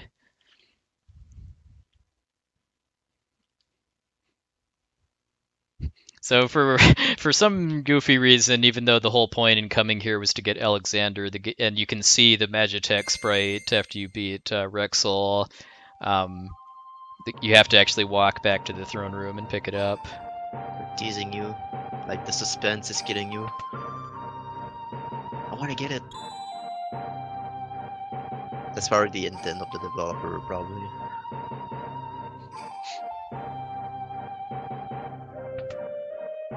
I don't know. I don't know what the developers intended with this game. Yeah. Yes. Yeah, when I see Lot like of people do like runs at GDQ marathons where they like bring in the developers on a call for commentaries, like, yo, that would be interesting if it could ever be a thing for many of my games potentially, but no. This game was made in Japan over 20 years ago, so I do not see that happening. Alright, so we've done all the side quests, so we've got all the characters and all of the Espers. Well, there's one more Esper, I should say, outside Kefka's Tower. And that's Bahamut. So ordinarily I would have to fly around the overworld in the airship looking for Doomgaze, who's in, I believe, 2 random spots that get set when you board the airship. But that's slow, so let's do something a lot faster, which is to use seed manipulation to find Doomgaze. There's actually there's 2 different strats too that I can use. There's this one, which is faster, and there's doing something similar to auction house manipulation, where I use NPC movement as a visual cue. But the NPC movement one, it's what your encounter seed is totally irrelevant. So that's now a backup. Here we go.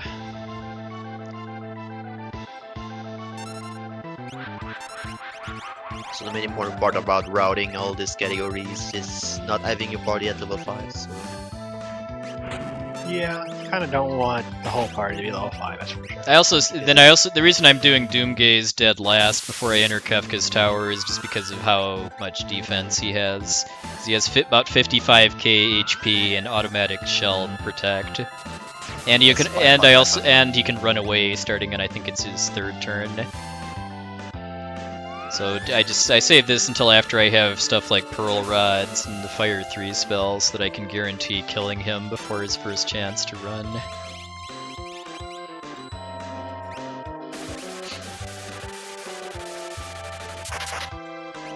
We got all these cool little things in our inventory here that we picked up over the years, and we have this guy that likes to throw these cool little things we have in our inventory over the years. I wonder what we can do with these 2 things combined.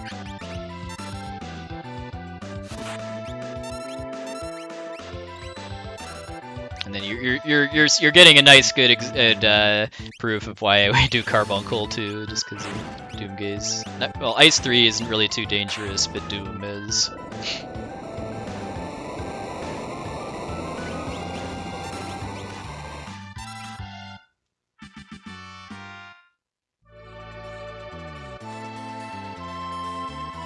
Alright, so only one Esper left, which is Crusader, which I have to kill the 8 dragons for, and there's 2 that are in Kefka's Tower, so that is where we're going next. So the Doomgaze manip works because Doomgaze is kind of like the auction house stuff, where it's based on the NBC movement. It's set to a fixed value after reset, and then when you get on the airship, it's increased by a little bit. It might be based on your party too or something, but basically it's always going to be here after the resets on this seed. So he just comes over here and picks it up. Yeah, I basically just picked a spot in the overworld where I can just hold the D-pad basically and guarantee flying, because the point where Doomgaze is actually pretty small. So I had to get on the airship on that one specific tile in order to be able to kind of just fly straight into him without much trouble.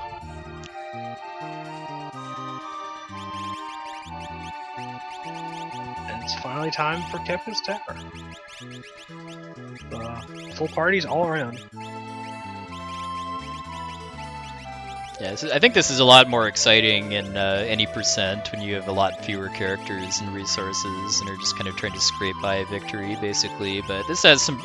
We're fighting the extra dragons here too, and there's some fairly different strats I'm going to use for the final boss too. And you have the molliest crew of airship drivers I've ever Yes, seen. Gao and Umaro watching the airship while I'm gone. It's as good as Kutan and Scotch.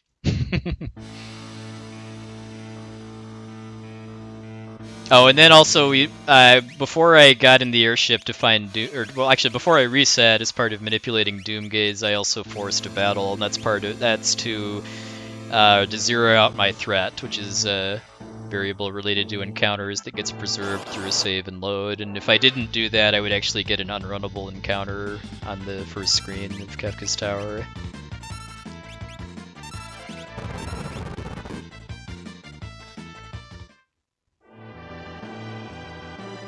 So you get the Minerva here, which is the best armor in the game for Terra and Celis, because it's good stat boosts and a lot of elemental immunity.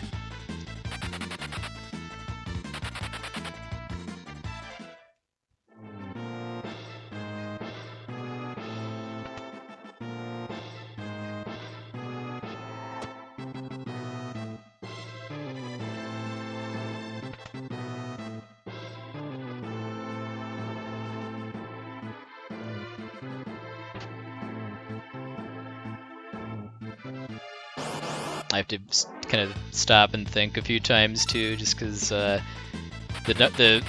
walking route and then the chest pickups are different between categories too. Because like in any percent, I would need to get the force armor that's around the corner from here, but in 100% I skip it because I already have force armor.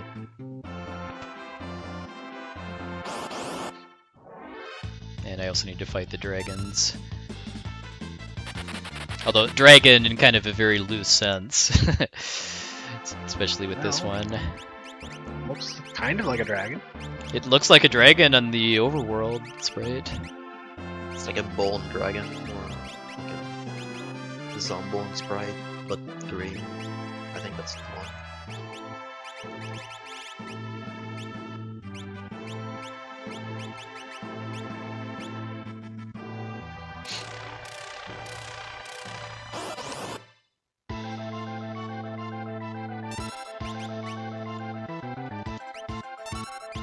This one could pass for a dragon. Almost. But this one's dragon. Maybe the other one is not. Well, I The mean, other dinosaur I think is what, Latin for terrible lizard, and dragons are sort of lizards, I guess. It's finally Science time to shine again too.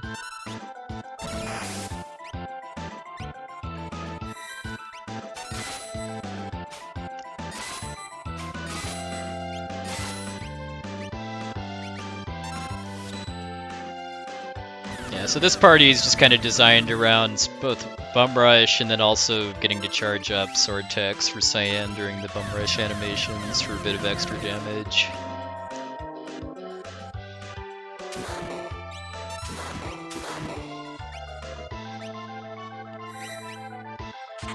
And then there's Edgar, who's just kind of there as a meat shield to equip relics. Everybody has their designated meat shield / weight trick bot. This one is Edgar.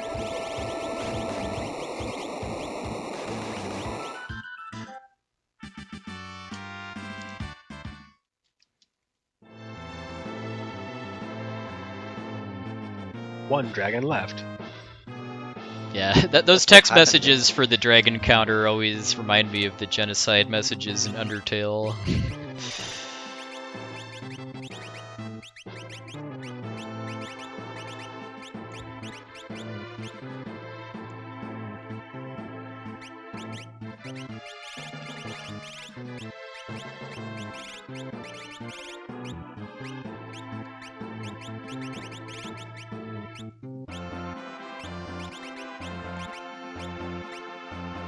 Give you a hint as to who our designated bot this time is going to be, and it's going to be Stenser.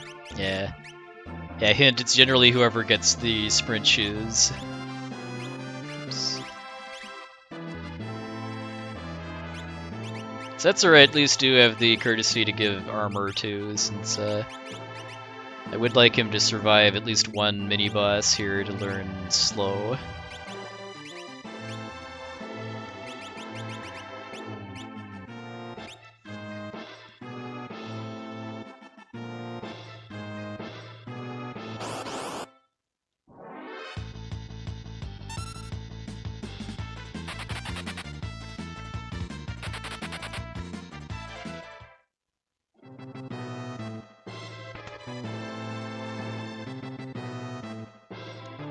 If I wasn't doing seed manipulation for this too, I'd need to be taking more precautions about unrunnable fights too, just because there's two monsters in here, the Great Behemoth and the Landworm, that are just unrunnable.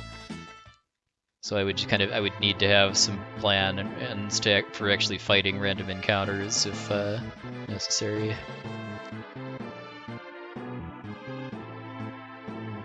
All right, time for Lynn's best friend here. Hey, you forgot to skip Inferno. Yeah, two of the mini bosses here in a non-glitchless run you can actually just skip completely. Or you can not skip them and then die. Yeah, that worked in the end too. Yeah, this guy is kinda scary because he has a chance to cast Atomic Ray, which in glitch category can mess up the Joker. Go Interceptor! Yay! Franker Z. Got him! Yeah, but And yeah, in the glitch category you can mess up the Joker Doom, so it's kinda hard to... yeah, the main dangerous thing that Inferno can do in glitchless is Delta Hit, which is unblockable Petrify.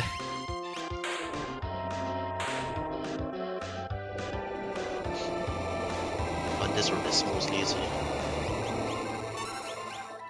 But as long as you just only target the body, he goes down fast.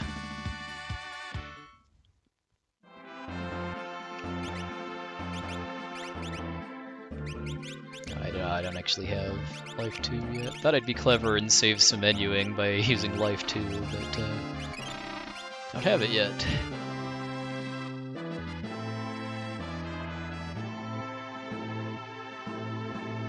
One thing I've learned, the clever menuing always backfires somehow. Yep. There's always a reason you didn't want to do it.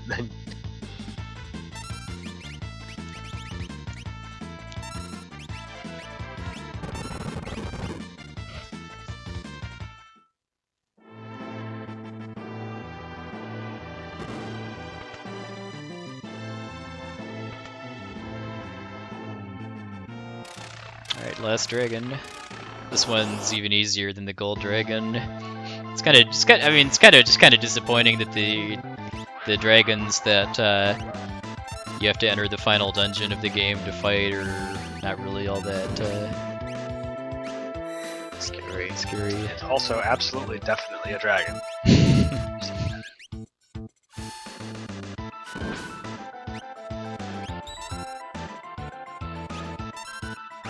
It's like a bone dragon coming into the floor and coming back from it on the hole. I don't know. My child imagination. There's a lot of sprites as I was a kid. I imagined in a certain way, which is not the right way. 16-bit limitation. Alright, so we get the muscle belt for beating the dragon, which I'm actually going to be using in the final boss, just because I can. And then also Crusader, which is the last Esper.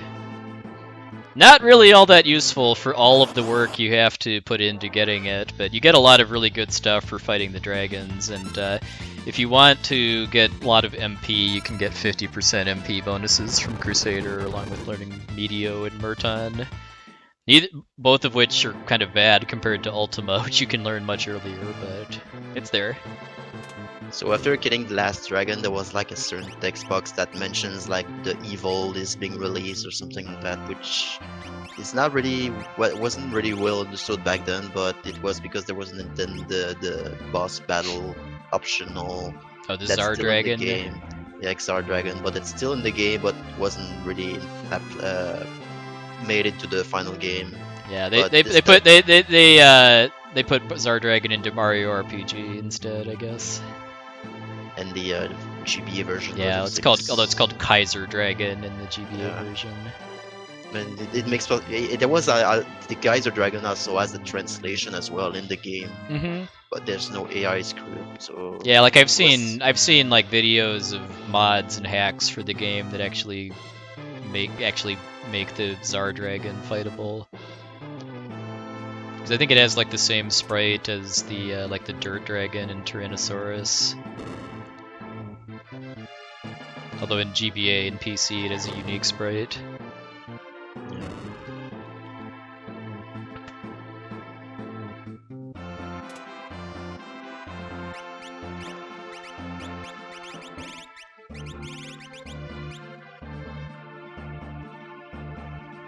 Oh boy, Cyan got the sprint shoes.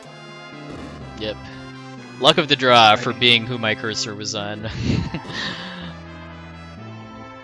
Yeah, the memory cursor is a little odd in Kefka's Tower and Phoenix Cave, just because when you switch parties and enter battles, it can reset your memory cursor depending on the specifics. Yeah, it's really odd when you have parties of different sizes. Like you try to go between them because you're not really sure what it's gonna do. Like I try to arrange it so that the character that's using the charm bangle in the two parties that don't have bog is in the same slot, so that I don't have to, I can cut a few inputs out of my menus.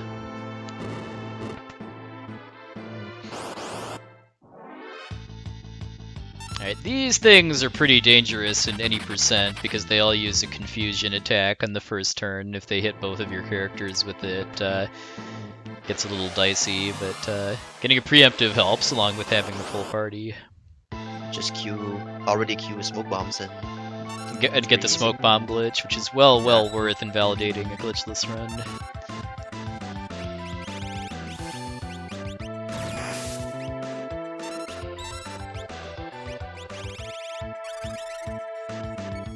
I'm not sure it invalidates it, it just makes it a quote unquote let's just run.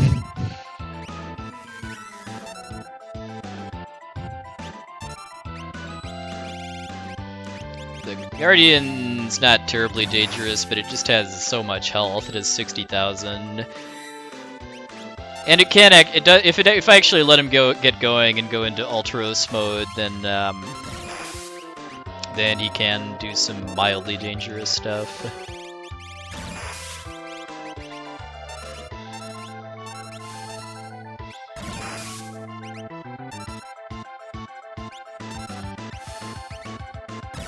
But between haste and slow, I can, yeah, I mean, I'm just outspeeding him so much, it's not even funny. one little piece of knowledge I know is in this boss Guardian is in the wall of balance as well in the vector, and if you encounter him, you can reverse smoke bomb him and win, but it doesn't do anything. Oh, really? Yeah, I know you could kill him with Joker Doom, and it didn't do anything, but I don't think I knew about Smoke Bomb. I find it a little disappointing that Guardian is so easy in the tower too, given how complex his AI is, just because it has like, I want to say like 5 different phases where it's mimicking other bosses. Like I think it does Ultros, then Dataluma, then Air Force, then Atma Weapon, I want to say. Alright, time to upgrade the boss music. This boss, by the way, is also skippable in non-glitchless runs. Use it, Craig Adams. This guy can stop you. He has can cast stop on you, and But I'm gonna, even though he didn't, I still think I'm gonna return the favor. it's kind of problematic when you have only 2 party members. But Yeah, Yeah, because despite being a god, this boss is not immune to stop.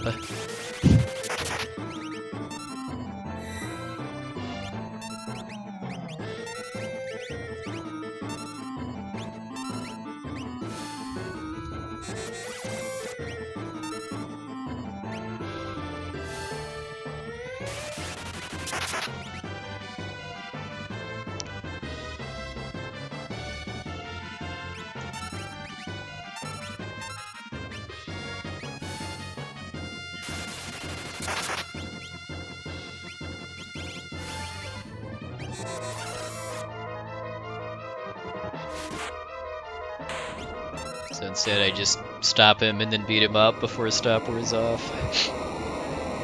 Very sporting. I do kind of miss my old shadow route too, where I would actually throw poison rods at him, because certain rods you can actually throw, and throwing a poison rod actually does much more damage than breaking it.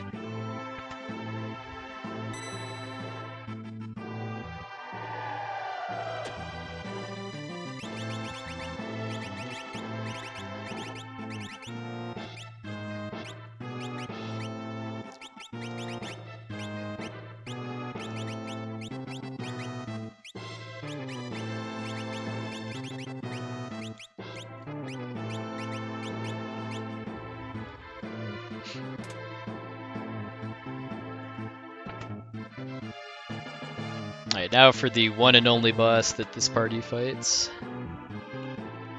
This is why this party has all the Has all the mages somewhat in it. average characters. Yep. Yeah, the reject party, basically. Reject percent.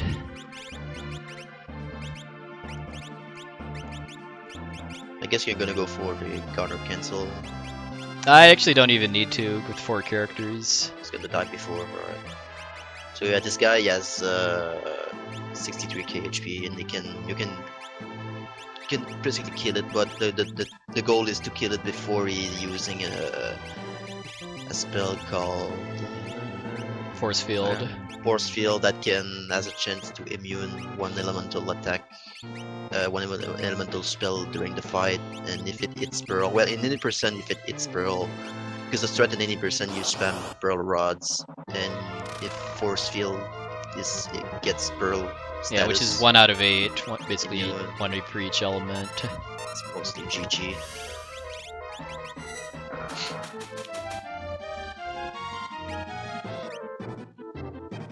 This is why I wanted to have as many characters as I could learn fire, because of this.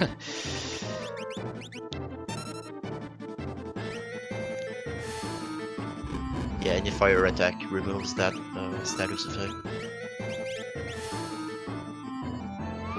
Attacking with a fire sword does as well.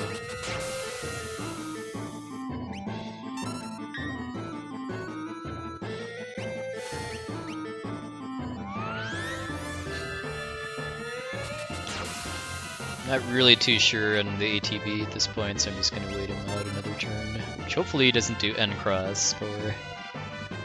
Although he does have a chance to do nothing as part of his rotation in this AI phase too.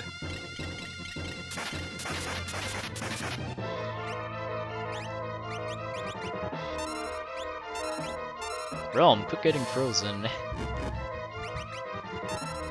Alright, so now at this point, the next hit is going to push him into phase 2, which he always begins by casting Force Field. So, in any percent, when I only have 2 characters, there's a much more complicated setup I use that involves counter cancel, but for 100%, it's much easier. I just wait for him to take another turn, and then kill him before he can do Force Field.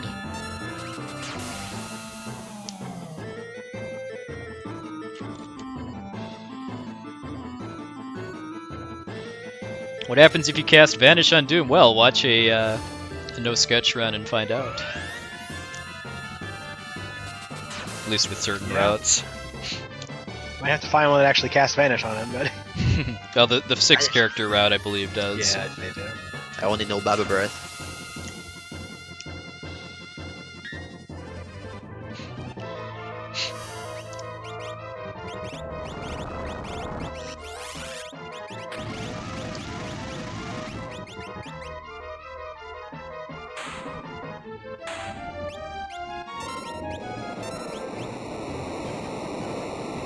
Yeah, Doom actually, like the Sabin said, is 63,000 HP, which is actually more than Final Kefka. It's kind of like how Slash and Chrono Trigger is more HP than Magus does.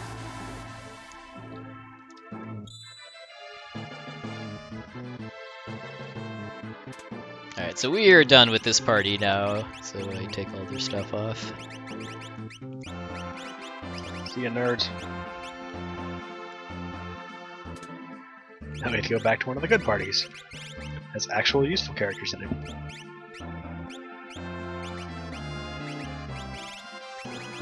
Useful characters like Cyan. Pretty much Go-Go. Yeah, just Go-Go. Yeah.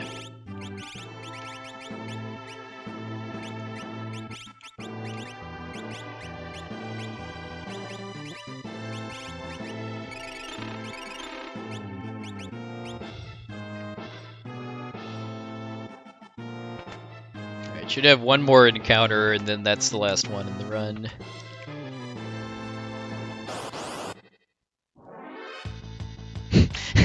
And then because it's the last one, of course, it's a back attack, which seems to happen way more often than it should. Going out strong.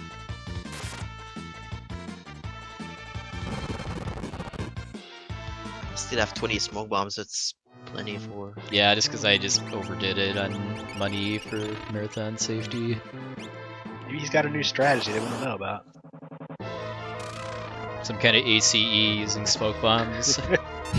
Yeah, you gotta buy all the smoke bombs and all the potions, and somehow you kill Goddess. and then climb up and down stairs 64 times. I hear that helps.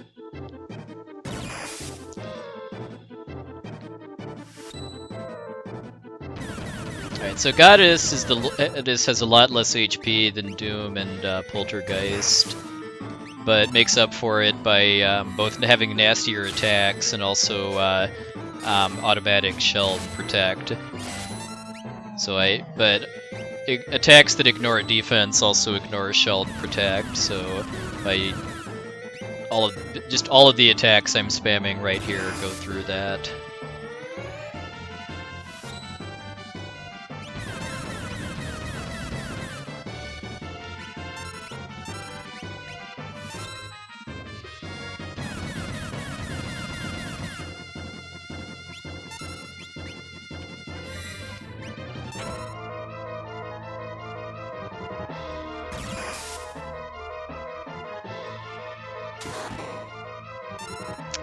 Wow.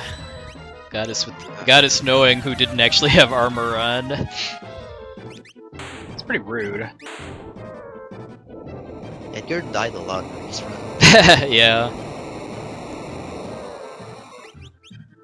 His contribution is... I am actually thinking about rerouting this a little bit, like to give Edgar a Thunder Shield just so he dies less and I don't have to, because he's not useful in the boss fights, but whenever he dies that means I need to revive him to get the Charm Bangle off.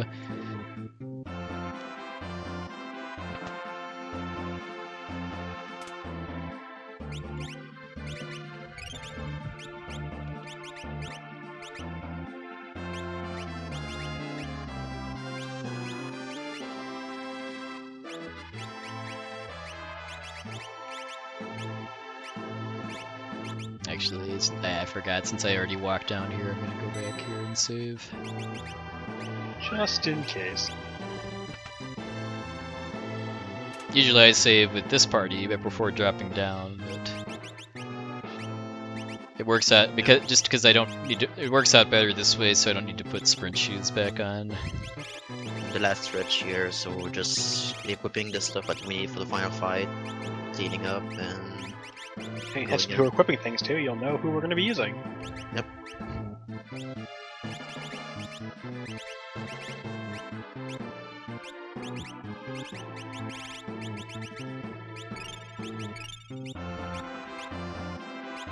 Alright, let's do it.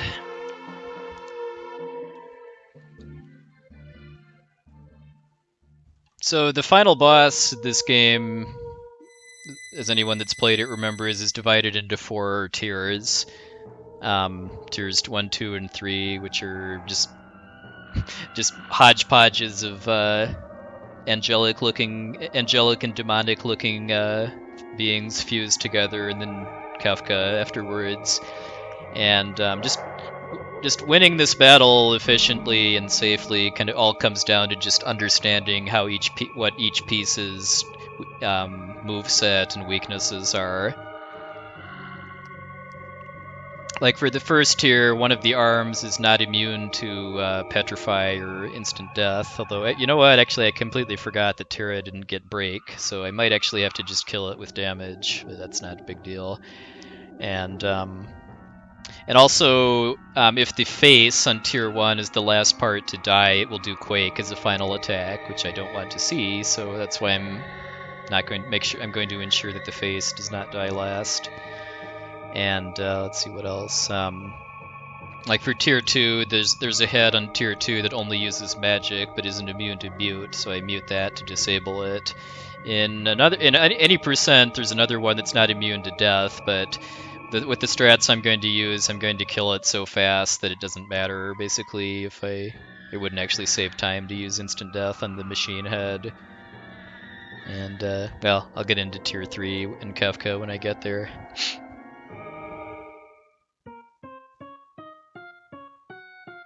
This fight's not nearly as scary as it is in some of the other situations, but yeah, even like glitchless any percent, because here I'm only using characters that got leveling of some kind. Like in my route for glitchless any percent, my tank is actually level 19 Edgar, who I put 4 stuff on, so he's pretty safe, but there's still a 5% chance that he fails to block something, which might kill him. And then in categories that do use glitches, because your level is irrelevant as far as being able to kill these tiers, to get a good time, you have to do it at level 14 or so, which is basically the minimum level to even get to the World of Ruin. So there's a lot of very easy ways to die when you're that weak. You don't survive things. Just either win or you die. Just get lucky.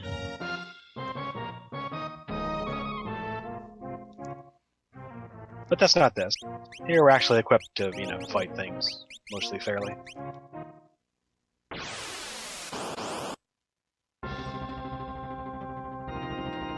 Probably should have thrown Shode onto somebody to have break, but I'll just make it work. I believe in you.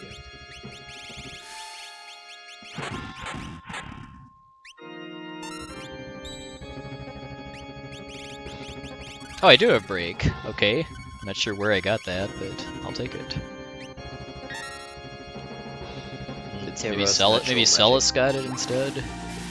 Terra's natural magic, maybe? Yeah, or Terra's magic. Guess we'll never know. Yep. Unless somebody watches the entire VOD to see if there was a Terra learned break message somewhere.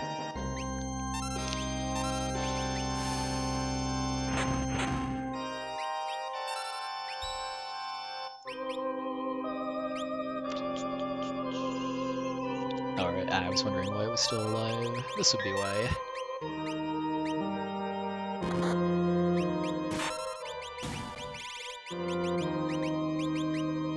Don't forget to cast float.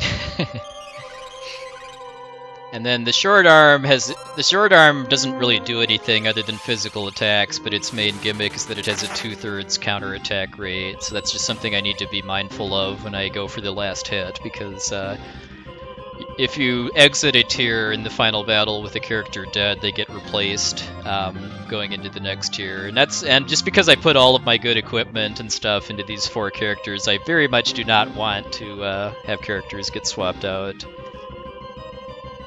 I hope it's Umaro. Yeah. But just like I was breaking rods for a lot of the earlier game. Hey, that's rude. That's also rude. I'm breaking shields now too, which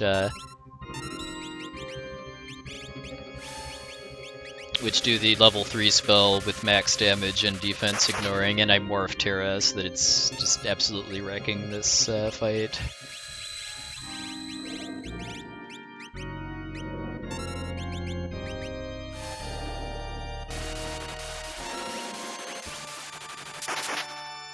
can cast Doom on the middle part. That's one-shotting. You can mute the guy in the back.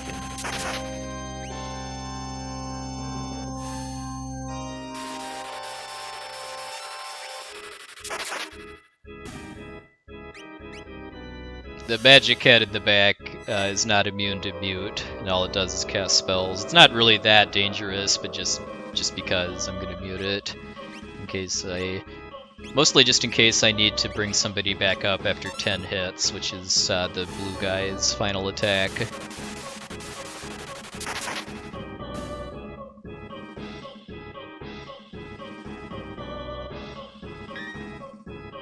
But assuming everybody survives 10 hits, I just mimic that last ice shield and I win. That 10 hit is the final attack of the tiger part, I think. It's the blue guy. The blue guy. Hit, I think is his name. The tiger head doesn't have a final attack, but it's the most dangerous head as far as just what it does when it's alive.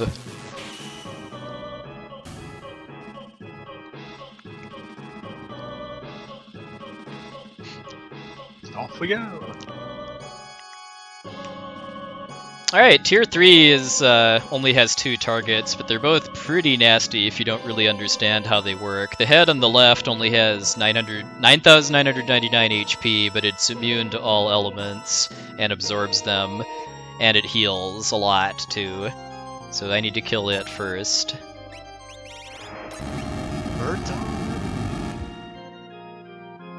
Nice. Ah, dang. Yeah, Murton usually in the no sketch category, it's That's very, very, very bad because it's unblockable and ignores defense. yeah, and Gogo would be the only one to But survive. if you have resistance to either fire or wind, you can unblock it though. The Thunder Shield comes handy for that tier 3, for that Murton right there.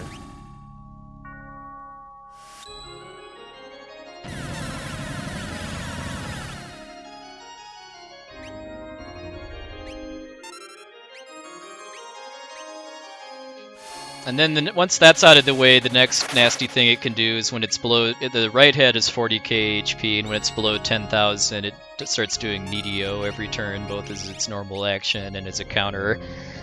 And when it dies, it can do Calmness up to twice, which is a instant death attack. So I need to do a pretty specific sequence in order to get through this safely.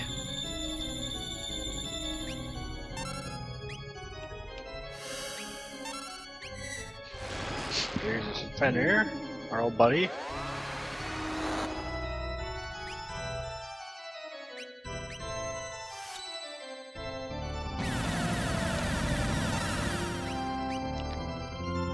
And there's Media, which I used to make the Mega Elixir just to survive. Oh, though Terra didn't.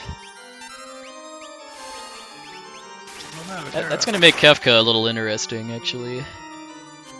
I should have waited on queuing Ice 3 so I could revive Terra, but oh well. Who are we gonna get? I think we're gonna get Locke, actually. Something I really should start doing, even though it's a little like it's wastes a little bit of time, is queue up a 5th party member in case something like that. So queue up like Sabin or somebody with a good, or Bog or somebody with a good magic stat, so that if I actually lose somebody, that it's less of a problem.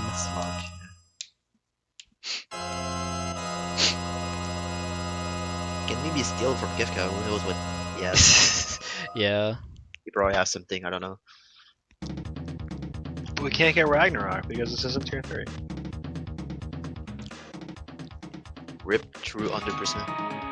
Or 2. The one character that I had to have block, Medio, didn't do so too, of course. That's why I gave the muscle belt to Shadow, was just so that he'd be able to tank it. Apparently he has a Mega Elixir to steal one.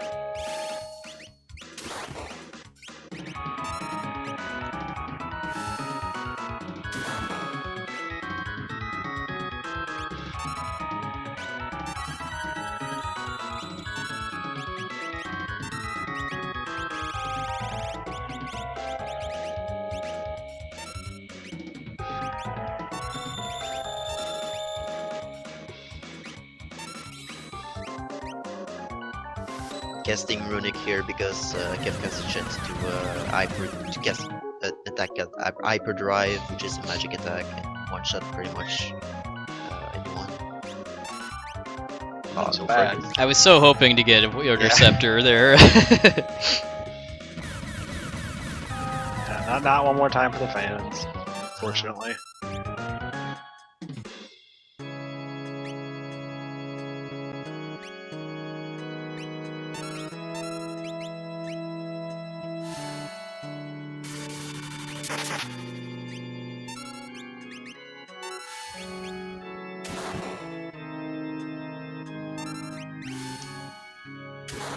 Alright, I think I should be okay, but even if I don't kill him before Goner, Celis will finish it right afterwards. Oh, and we got him. Is that how I stop GG. these? We did it. By we, I mean you. But, you know. Okay, so apparently my hotkey didn't actually stop the timer, but yeah, below 641, which considering that death to the tentacles is, I'd say pretty good. Definitely. For a respectable time.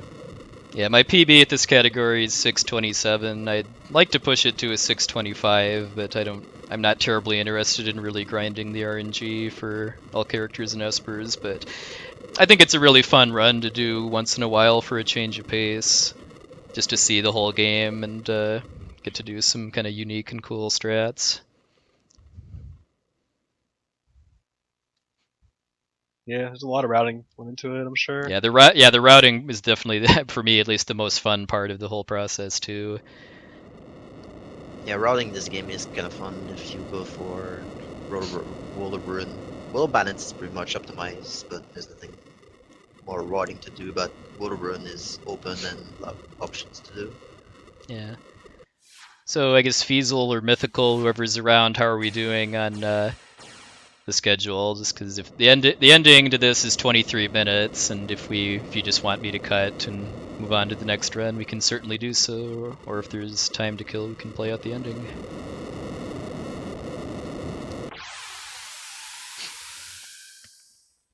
Yeah, and also big thanks to Lynn and the Sabin for doing commentary too. I definitely had a lot of fun today. Oh, yeah. Thanks for having me. But between the three of us, some of us might know something, and you probably know more. Yeah, oh, it was kind of more like a shotgun effect, I would say. We were kind of hoping to hit the right points at least a few times, and then but both of these gentlemen run this game as well too. The various other categories too. Yeah.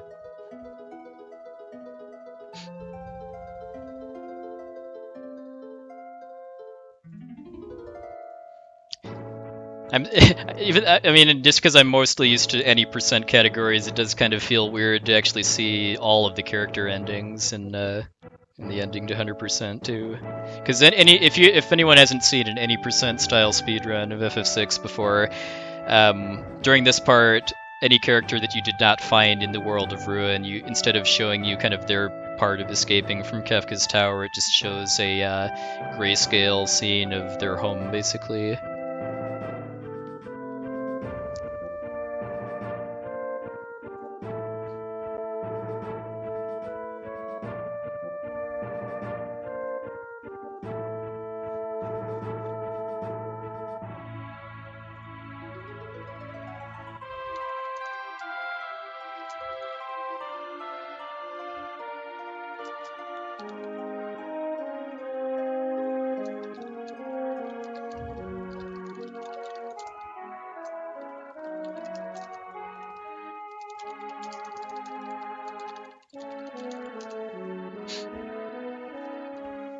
Okay, sounds like the next run is ready to go, so I guess we'll go ahead and say our goodbyes then. So That was the Sabin, so thank you for having me and hope you enjoyed the run.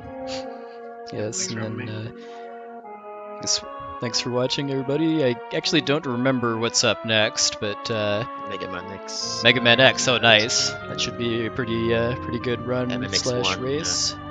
And I'll be back Monday evening for a Glitchless Chrono Trigger run. So pretty much as soon as I'm done here, I'm going to be starting to practice for that. So hope to see you back for that too. So with that, I guess we'll go ahead and sign off, and time for some Mega Man X. So everybody have a good one. Bye bye.